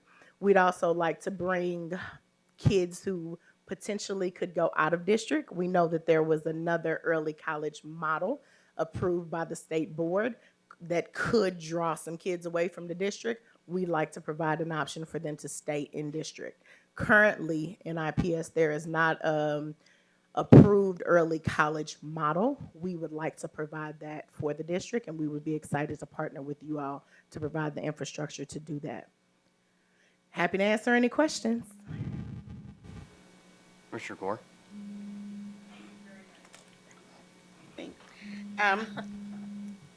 Where were you thinking about establishing your school? The original campus that we're looking at will be on the Ivy Tech Fall Creek campus. We'll inhabit the old Tinley Genesis building right there at Illinois and Fall Creek. We chose a central location so that, similar to the IPS model, students from all over the city can access our school. Have you previously now, I saw that it's mayor approved, so you're already been approved Yes, by ma'am. the mayor. As we move along, and I guess again, I continue to ask the same question. What are we doing and what would you do in your school? Because I always think students can't learn and there's going to always be a gap. They're not in school or they're being disciplined or suspended. So what are your... I got ahead of that when you all asked that question earlier and looked up our suspension rates. I've never been a big fan of suspension or expulsion. My tenure as a principal, we had less than 4% of suspension rate. And I know one of you asked earlier about how many students. Mission College Prep enrolls between 800 and 1,000 students. and it has 1,000 student plus waiting list. We do not believe in suspending kids. We cannot close the achievement gap if kids are at home, and I recognize that. So we go as far as we can go to make sure that we keep our kids in school. And I was working in a network that was known for its discipline practices, and we still did not suspend kids because that's personally something that's important to me. Our expulsion rate in 2012, 2013, which was what was easy for me to Google, was 1.5%. Just one other question. You know that IPS has closed 3 high schools. Yes, ma'am. And so with your opening this one, where would we be getting those students, and what do you think would be your rate to be successful? Yep. I mean, since we couldn't keep it open, so.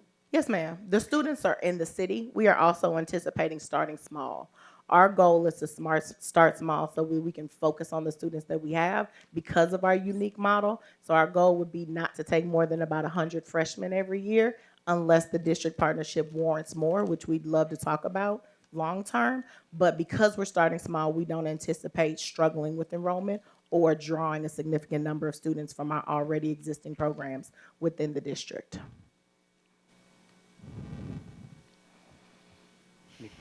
Commissioner Slack. They're trying to get out of here. I'm sorry. It's Hold them okay. up. Take your time. Not. I thank you for coming out. I Thank thank you you. for your presentation. I want to go ahead and give you kudos on the slide 22. I think it's very important for us to partnership with universities, and I like that bullet point. Then also, I had a question about, I know you said you want to start small, and you said you want to take kids that have left the district to bring them back. How do you tend to do that? We are actively recruiting. I have a whole team of people that are working with me already. Tonight, they are at Vision Academy, recruiting students at their high school night. Every night this week, or day this week, I've been in a local middle school recruiting students. So we plan on continuing to beat the streets and make sure that students know that we've got an early college option within IPS. They don't have to leave and go to the townships or go to Ben Davis in order to get that option. We want to provide that here in the city, and not only provide what they could get at Ben Davis, but more, because we're also offering multiple college partnerships and dual enrollment. Okay, and then I know you said you worked somewhere in Chicago. Do you know what school did you work for? Yes, ma'am. I didn't just work for a school in Chicago. I founded a high school in Chicago in 2009, Mushin College Prep. Super proud of it. It's has the highest rating the Chicago Public Schools gives their high schools. It's a 1+ school and has been for 10 years. And it's still going on. Yeah, absolutely. My successor knows what she has to do. Okay. Appreciate that. Okay, and so what percentage do you plan to increase for our students? I know you said you had a percentage of you want to Yes, ma'am. increase. What is that percentage? Those numbers aren't defined yet. We are in early stage conversations with the post-secondary readiness team with IPS. So if granted the opportunity to participate in innovation, we would work closely with IPS to determine which percentage of the students that you all want to target and how we can partner and serve. We're open to all possibilities. If that means we could do co-location or kids come to believe, we are open to whatever the district needs to support the early college model within the district. Okay, I know you said that you want to improve the suspension rates and things of that nature and bring kids back to the classroom. I know that sounds great on our part, but as a teacher, how does that work out? I usually angle this from the principal, so I'm the one that's deciding, and we will figure out ways to keep our kids in school. We always have. Having a school in Chicago that pulled kids from the south and west side of Chicago, if we can keep those babies in school, we can keep our babies in school here too. I agree. And so my last question would be, you said skills. I know that was on the slide 22 as well. Yes, What ma'am. skills are you planning on giving our kids? We want to once they focus leave? on the soft skills that the employers in Indianapolis have identified. Communication, teamwork, prompt and present is one of the things a lot of our students struggle with. Being able to critically think about a situation and apply the knowledge that they've learned in math per se to an applicable situation, or some of the skills. In terms of our college partners, we're also talking about how do we provide instruction in different modalities. So a lot of our college partners are moving towards technology. So we've got to figure out how to incorporate technology early on with our 9th and 10th grade. So by the time they get with our college partners or they have to do an internship their junior and senior year, we've adequately prepared them for that. So we are looking at varied approaches to how we're going to do instruction, including the traditional classical education of sit and get, which is what we call it, but also teamwork, project-based learning, and some technology infusion in how our kids are interfacing. That's where I was going with that, the technology angle. Yes, ma'am. Thank you very much. Appreciate it. No problem.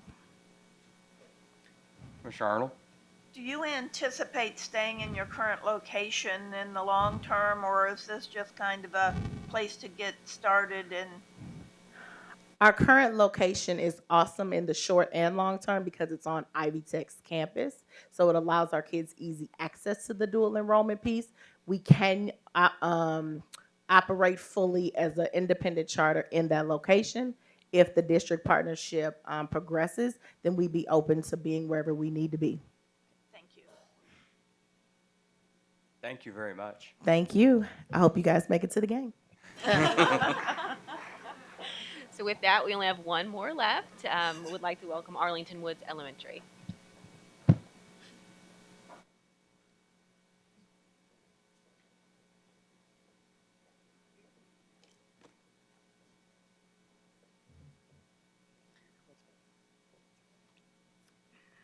Good evening, Superintendent Johnson and IPS Board Commissioners.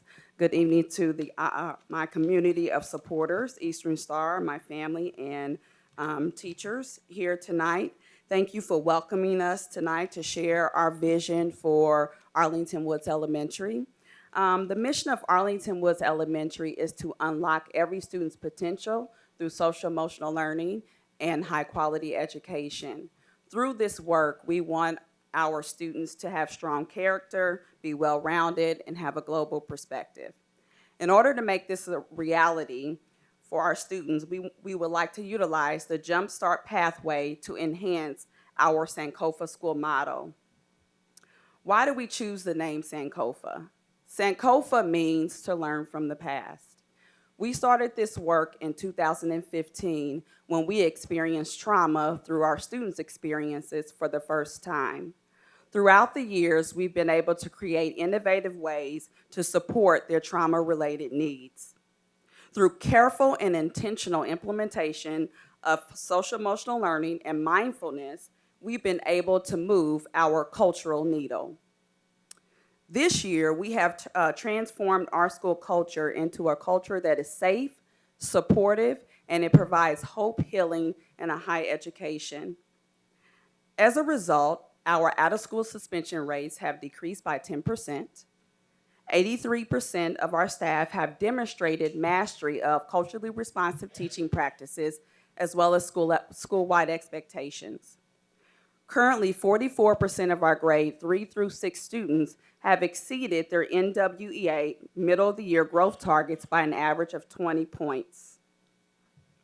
In order to continue the progress that we've made, we would like to enhance our staffing plan.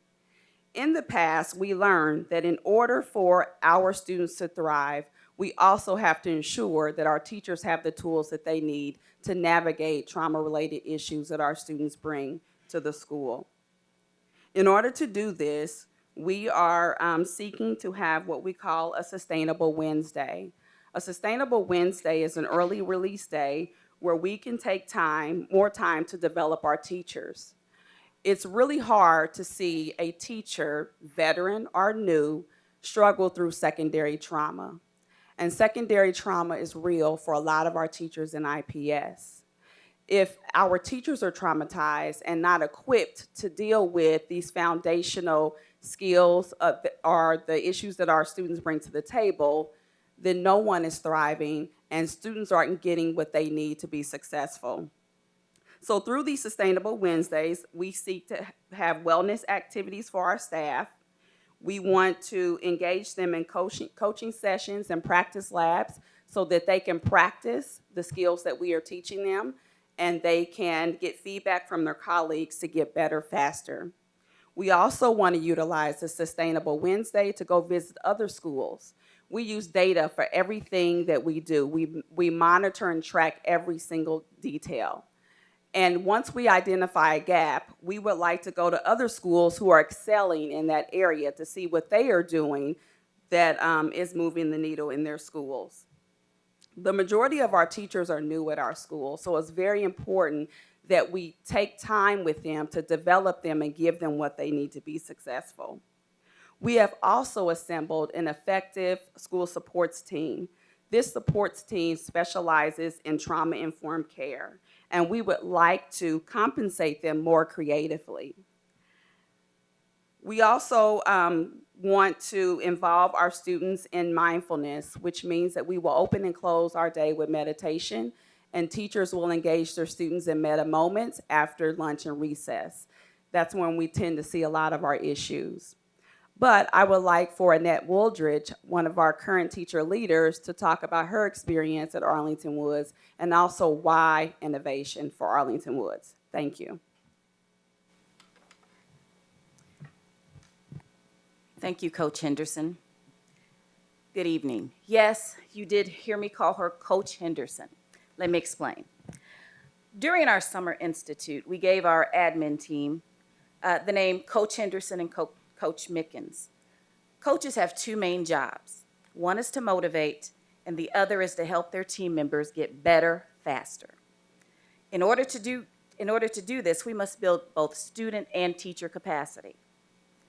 For students, we want to emphasize physical, psychological, and emotional safety. When students learn to self-regulate, they feel in control and empowered. These components are crucial to learning.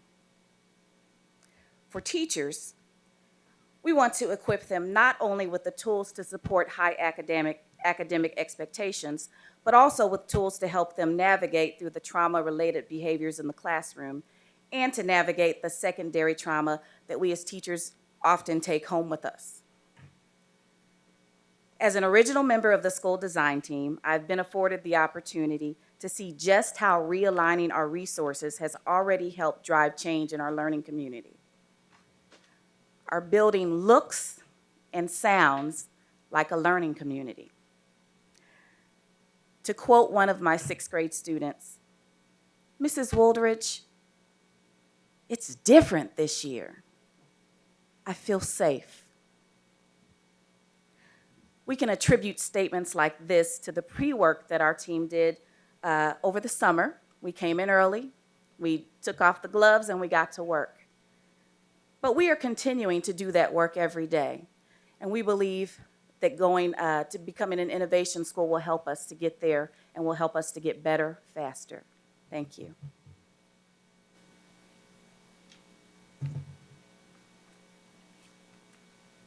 Questions? Commissioner Moore?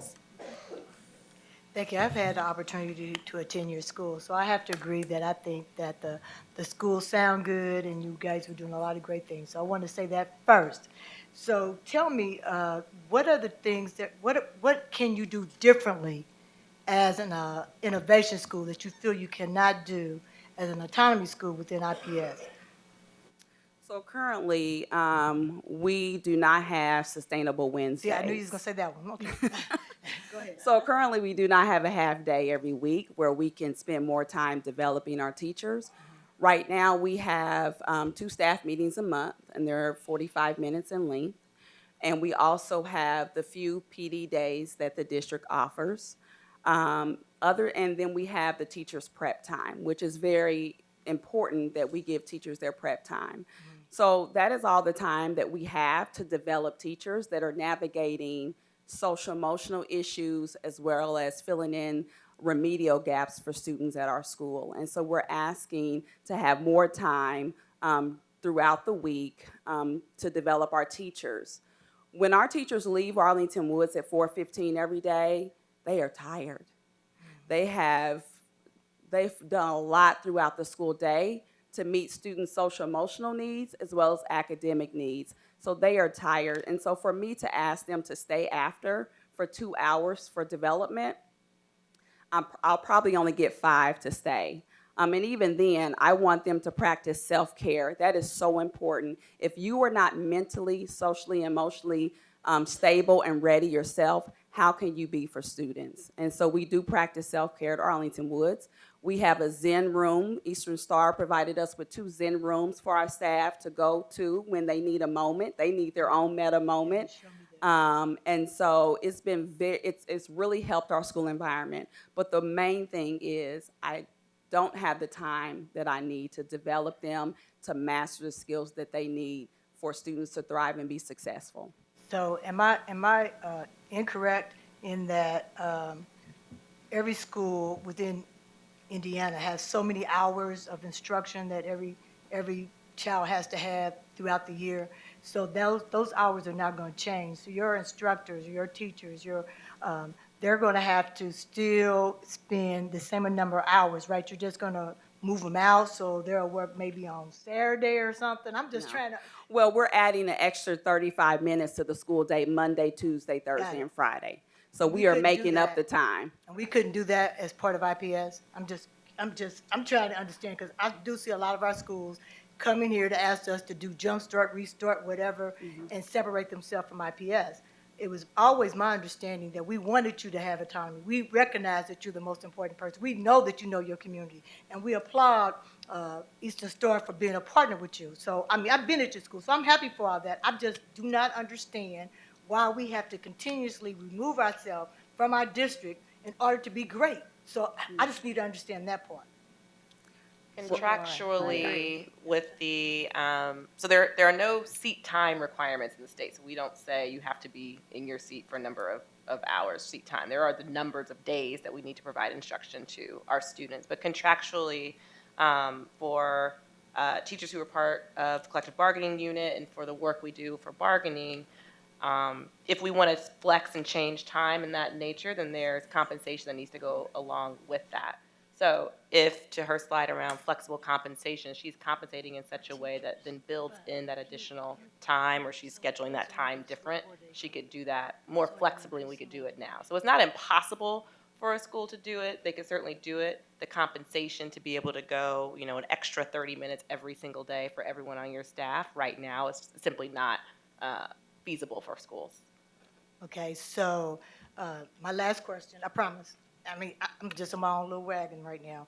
So I can't remember, a while back, another gentleman came in and he spoke to his school and how he was providing his teachers with additional money to do additional things with their students after school. So I guess one of the things I want to ask the Mind Trust to do is to figure out how to work with us, to help us figure out how to do some of the things that our teachers think that they can do, or help us to be able to identify the root cause from us being able to prohibit our teachers to do these things that they think they can do outside the umbrella of IPS. So I'm not against anybody going out to do something great, that you think you can do something great, but I also want to understand why greatness can't evolve in the place that you are. You know what I'm saying? And that's what we tend to do, which is what we did in our neighborhoods. I'm not trying to be funny, but that's what we did in our neighborhoods. We decided our neighborhoods was no longer good enough for us, so we're going to move further out. We're going to do this, we're going to do that. But, my question is if everybody's rowing the boat the same way, then all the people on the boat get to go to the same place. But if everybody keeps jumping off the boat, then what? Then you're going to have like 2 people on this boat trying to move the school district. That's my only concern. And again, I appreciate all that you're doing. I appreciate Eastern Star. I just wish our district can find a way to allow some of the schools to be great within their own place. Amen. Commissioner Gore. Thank you very much. And I've talked to you before, and I know that you're excited about school and the changes that have been made. And you superseded me on your slide 27 when you talked about the out-of-school suspensions have been reduced by 10%. What about your in-school suspensions? And I know you have a behavioral specialist that's working, and just tell me some of the things that you've done that's making a change now.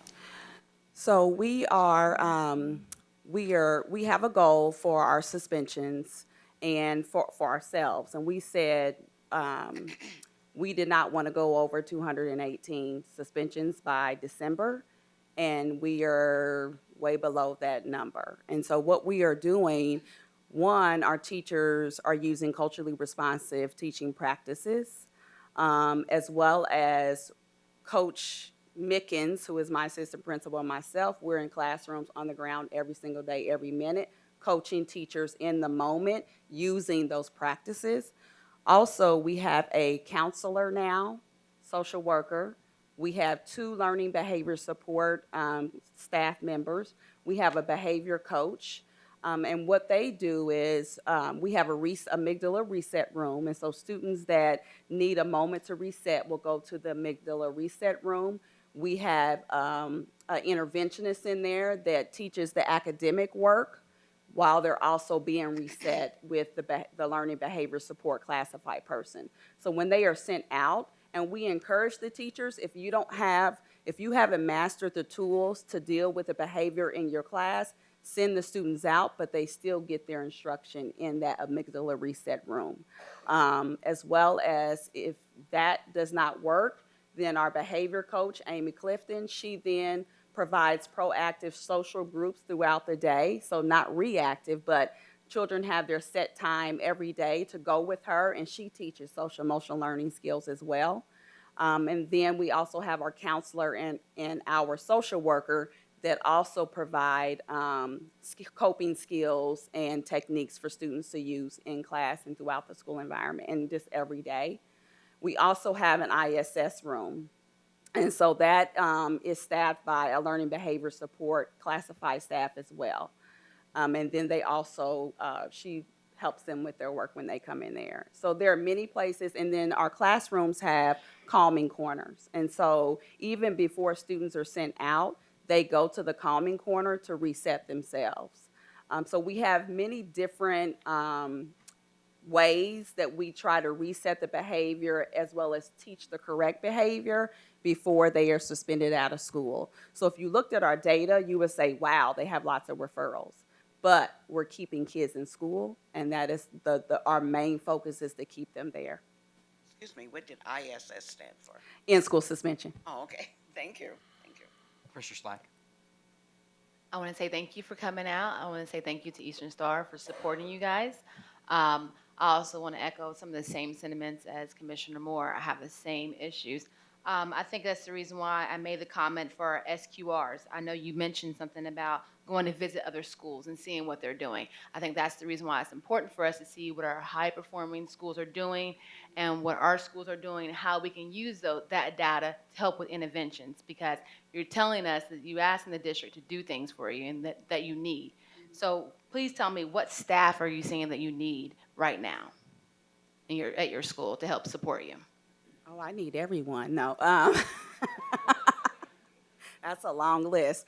Well, currently the staff that I have now, we have a strong behavior supports team, but we do need more teachers. Our 3rd grade classroom is sitting at 29 students apiece, and that's quite large for a grade level that is double tested with iRead and iLearn. So our classrooms are getting rather large, as well as within those classrooms, you have 8 or 9 students that are traumatized. So trying to teach 29 students, and then you have 8 that you have behavior intervention plans to follow, that tends to be a lot. So just being able to, we're not asking for a lot, we just want to be able to do more with what we have.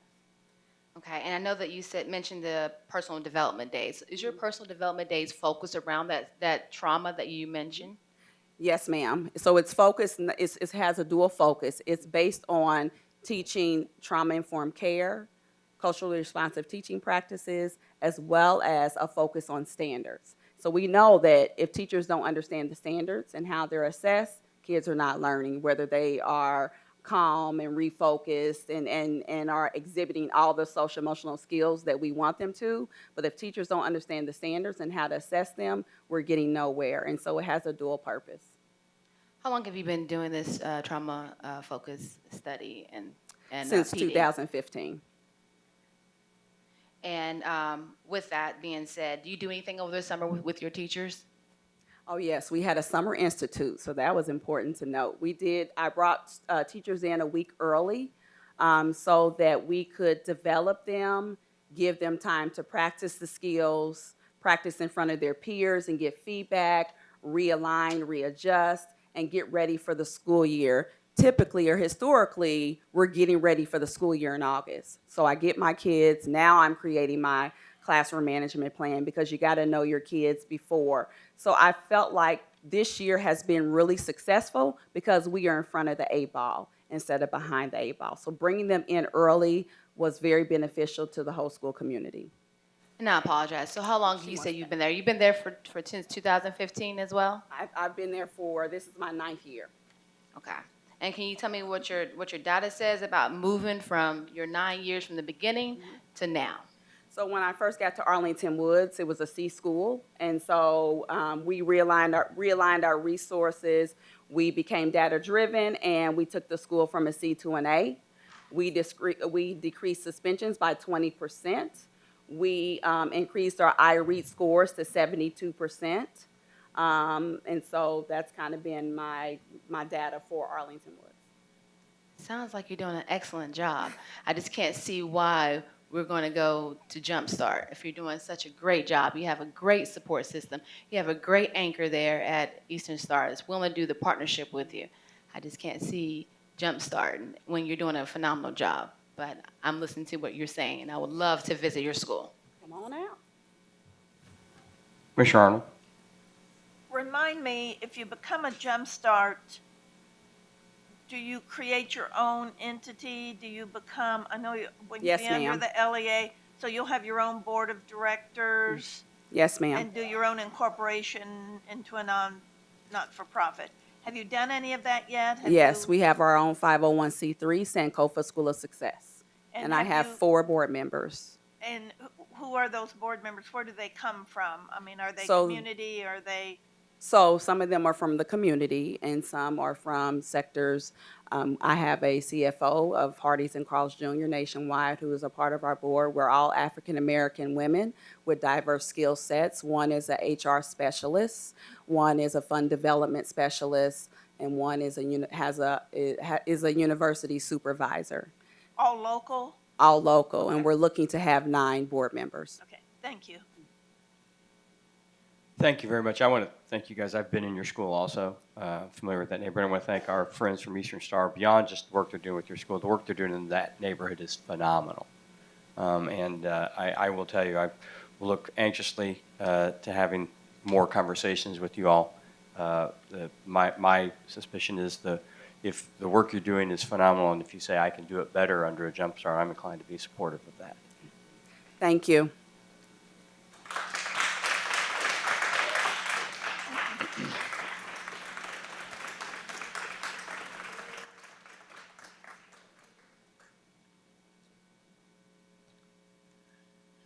Thank everyone who came this evening and presented, and thanks to the board for being engaged and for your thoughtful questions. And thank you, Jamie, for not bringing tin to us this evening. Oh, some more for you next month. Or might be our limit. All right, we did not have any unfinished business, so I will move us into new business. There are 5 items in new business this evening that were presented on Tuesday. As a reminder, item 8.01 is a request for the board's approval of an MOU with Enroll Indy to continue our partnership. Jamie provided a summary of the main points of that MOU on Tuesday. The services that will be provided by Enroll Indy include pre-K through 12 enrollment services, the online application portal, lottery management and family notification, and ongoing on-site enrollment support. So the administration asked for the board's approval of that MOU at this time. Do I have a motion to approve the MOU with Enroll Indy as presented? It has been moved and seconded. Any further discussion or questions? All those in favor signify by saying aye. Aye. Aye. Any opposed? The motion carries. Item 8.02 is the approval of the firm to conduct the facilities optimization study. As President O'Connor noted, that was included earlier in the general purchasing report, so I don't think there's any action to take there. Am I correct? Excellent. Item 8.03 is a request for the board's approval of the right-of-way dedication description that's needed by the City of Indianapolis so that we can build a right-of-way or a bus sort of cutout and pick up and drop off area at Christian Park, School 82, for safety reasons. So the administration requests the approval of that right-of-way grant for the city. Do I have a motion to approve resolution number 7836, approving the right-of-way grant as presented? So moved. Second. It has been moved and seconded. Any discussion? All those in favor signify by saying aye. Aye. Any opposed? The motion carries. Item 8.04 was presented on Tuesday and included an innovation renewal process update. As a part of this update, the administration requests the board's approval to non-renew the Innovation Network Schools Agreement with Charter Schools USA in the operation of Emma Donnan Elementary School. Tuesday's presentation included concerns regarding enrollment decline, staff turnover, and governance structure, and I believe we might have commenters on this item. Take the commenters now. First speaker is Aaron Shounts.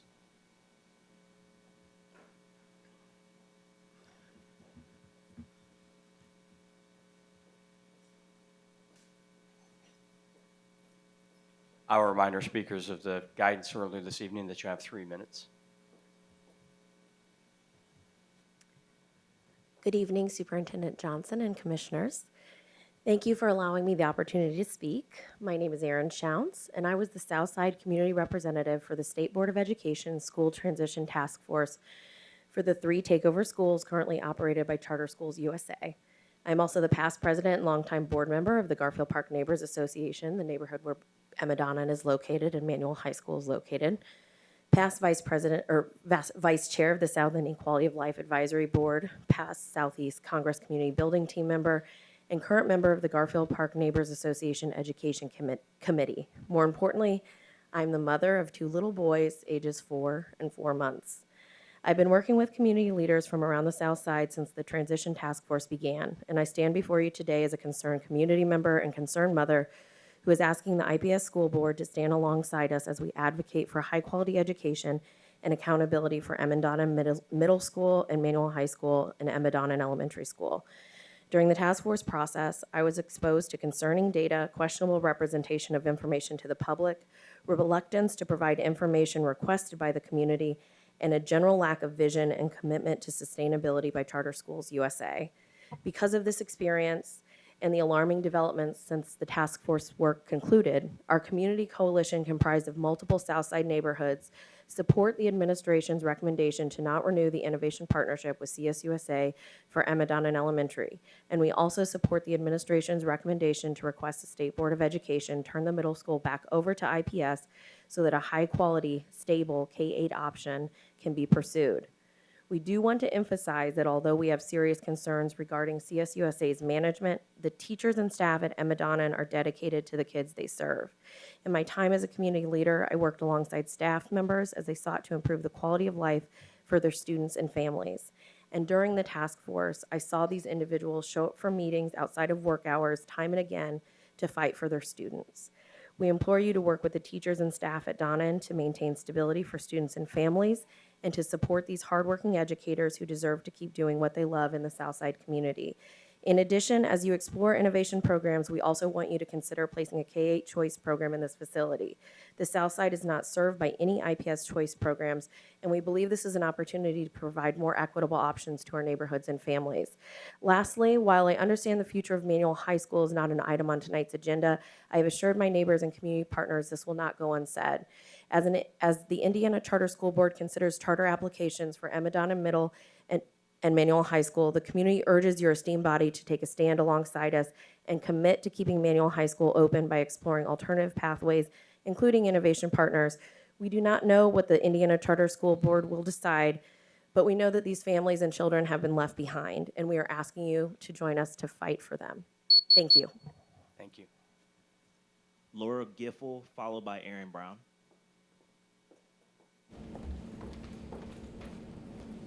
Hello.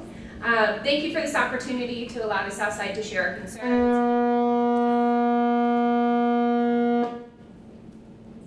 That was not 3 minutes.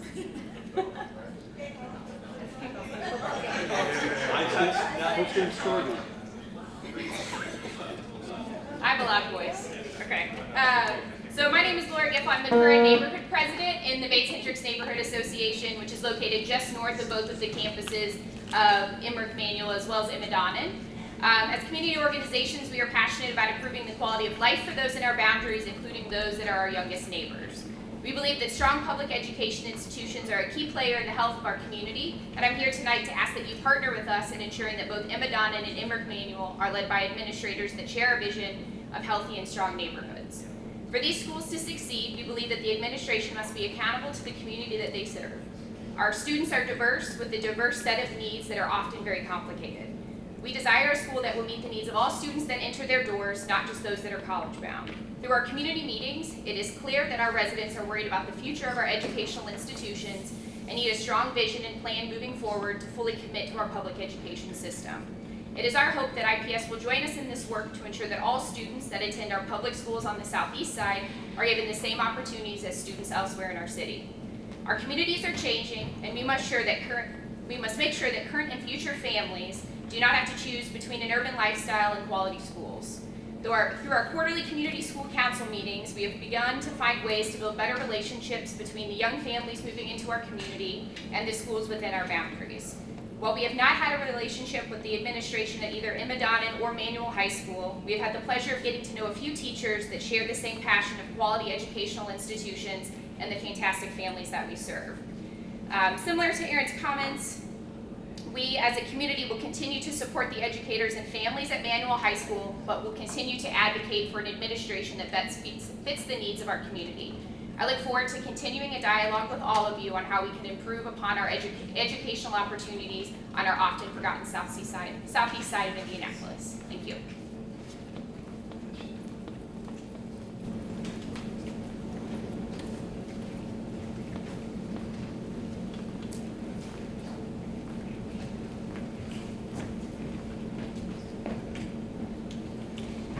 I guess this is working.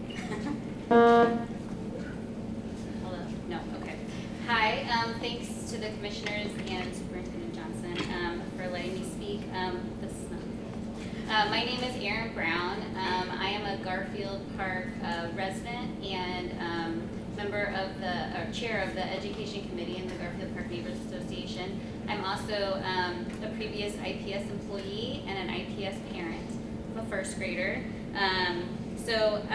As a member of the committee, the Education Committee, we have been really involved with what's been going on with Charter Schools USA. And I support the leadership team in its recommendation that IPS should not renew the partnership with Charter Schools USA and hope the board will vote to discontinue that partnership. We support that the State Board of Education turning the 7th through 8th grade middle school back to IPS so they can run the school as a high quality K through 8 school. Charter Schools USA has proven itself to be an unreliable educational partner in the community that cannot be trusted. We have been highly involved through their trying to attempt to get a charter and have serious concerns about Charter Schools USA and how they have managed themselves so far. With the homeschooling controversy, their student count versus the facility size, inability to give information on long-term sustainability or any information on the vision for their schools. While I know this meeting tonight is specifically about Emma Donnan, once again, also like Aaron, I have concerns about Manual because Emma Donnan is a feeder school for Manual, and what affects one will surely affect the other. So we ask you to please take a stance that IPS would be open to taking back Manual High School through an innovation partnership potentially, or working with the community if they are not granted a charter through the Indiana State Charter Board. And I also wanted to say along the lines of what Aaron said, that we have worked with Emma Donnan, a lot of people in the neighborhood, with their staff and their teachers, and they've been amazing. And so we would hope that you would work with their existing staff to continue some, so that their children don't have too much of a shift for next year. That's it. Thank you. Do we need to pause, reboot, or just keep going? Because kickoff is not. Yeah, nothing's working. Use your teacher voice. I will use my teacher's voice. I will also point out that I'm not a gifted student at any point in my education career. So we have the information in front of us. Do I have a motion to accept the recommendation for renewal? Zach did it when he touched his microphone. What? Do I have a motion to accept the recommendation for non-renewal for the Innovation Network Agreement for Imadon and authorize the notice of non-renewal as presented? So moved. Moved and seconded. Any discussion? Do you have a question? Yes. I want to say I commend the community for coming out tonight and giving their inputs on our ability to not renew Charter Schools USA. And I commend all those people for working hard with those teachers, because there are teachers and staff and students that will be displaced, and we want to make sure that they're taken care of. That's our main concern, is our children. All those in favor signify by saying aye. Aye. Any opposed? The motion carries. Item 8. Oh, I'm sorry, that's you. Item Sorry, not in a hurry. 8.05 is a revision to meeting and organization policies that were reviewed by Board Administrator Zach Mulholland on Tuesday. The administration requests approval of those policies as presented, revisions as presented, and it was sit for 30 days before final approval. So I guess I don't need to ask for approval. Right, so come back All in right, December. come back. That was the final item of new business. Does any commissioner wish to offer closing comments this evening? Commissioner Slacker and Commissioner Moore. One thing, I know they're trying to get out here. I want to wish everyone a great holiday. I know we won't reconvene back until everyone has gotten pretty, a couple pounds on them. So hopefully everyone is safe and enjoys their holiday. I hope we still can be able to feed some of our kids. I know that we're closing down, but still I know that we're probably going to be mentioning feeding our kids and making sure that they're okay. And so have a great holiday, guys. Commissioner Moore. Because I want Mike to get out here to see the football game. I do want to say, though, that I had the opportunity to go to girls empowerment at Arsenal Tech last Friday. It was outstanding. It was great to see such a great room full of young ladies energized about showing themselves and talking about the things that made them independent and different, and it wasn't all bad. So even though I got lost because the campus is bigger than my college campus was, but I had a great time. Thanks. Thank you, President O'Connor. This is reflex to gravity. Commissioner Arnold, thank you for the digest of acknowledgments. But again, I appreciate that. But also just want to again thank our community for showing up to the town halls, especially for District 3. Just thankful to the community and members that participated. Thought the conversations were fruitful, engaging. The topics discussed were incredible, and so I would encourage folks to access IPS's website, because I think we have a documentary, the full documentary, and all the resources from those events on the website. But I think, again, to echo comments from a previous board meeting from Commissioner Moore, I think we've talked about strategic priorities. I know this is an ongoing conversation, strategic priorities, but also the racial equity work. But this is a pivotal opportunity, I think, to really dig in on, we've talked about the achievement gaps, the opportunity gaps. How do these circumstances, these priorities interact with, what are the assessing the outcomes, and what is working and what is working for who? So I'm hopeful that that will be perhaps the third hour of the 2-hour town hall, perhaps, or the next phase of this conversation as we roll and continue to gather feedback for our future 2025 plan. So I wanted to lift that point up again. In addition, I'm gonna hurry up. So the other day, it just made my week. So a group of 7th graders from James Whitcomb Raleigh 43 came by the university where I work, and they were on a journey and a school visit. But I got a chance to have some great conversations with some engaged and just remarkable children, well, I guess I don't know if they like the word children, but students, about goals and about priorities and about creating and then sustaining and what it means to get to and achieve that goal. And so many of the students that I had an opportunity to spend time with knew what they were going to do: pediatrician, nurse, one professional football player. So when he said professional football player, I don't have a professional football player on campus, but we do have a former professional basketball player who's our athletic director, and so they had the opportunity to spend some time with IPS alum Steve Downing, and for him to pour a little bit of wisdom into that young man's life. And so again, I just want to just acknowledge how fruitful that was for me to be lifted up and encouraged, but also to be able to share my experiences with a remarkable group of 7th graders. So just wanted to acknowledge that exciting moment. I again just want to acknowledge some of the affairs that Commissioner Arnold attended, and I also had an opportunity to attend the showcase, and I think it was so well done, and I love the passport gave me an opportunity, and I thought it was just kind of innovative for you to be able to do it. So I want to thank you, the staff, for doing that. And I also had an opportunity to visit one of our schools, and it's just very good to see our students really working hard and our teachers. And I know that it's a challenge every day, but I just want to thank everybody and wish you a happy holiday. Yeah, happy Thanksgiving to everyone. Thanks for all that. This has been a long month. Thanks for all the hard work the staff and the board members you put in. Commissioner Moore's comment on the women empowerment thing reminds me that Commissioner Hawkins and I sit up here with women who are leaders and lead by example. So I think I should recognize that I appreciate everything you all do for us too. So thank you and happy Thanksgiving. I had 2 pages of comments. I will read 2 paragraphs. Feel free to do it fast. Mostly because Commissioner Arnold hit everything. So I'll just remind everyone there's the Legacy basketball game, which is an IPS tradition. It's this Tuesday evening at Crispus Attucks. It's Attucks versus Shortridge. Both the girls and boys teams will play. The girls start at 6. The boys game is immediately following. So if you want something to do before the holiday, please join us at Attucks on Tuesday evening.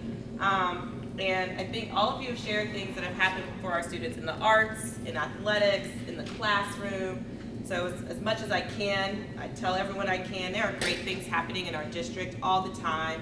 So very proud to get to lead it and want to share my gratitude with our team specifically. It has been an incredibly busy November. December is equally busy. And they put in so much work every day to ensure our students have the best possible opportunities. I'm very thankful for my immediate team, but all of Team IPS for everything everyone does every day.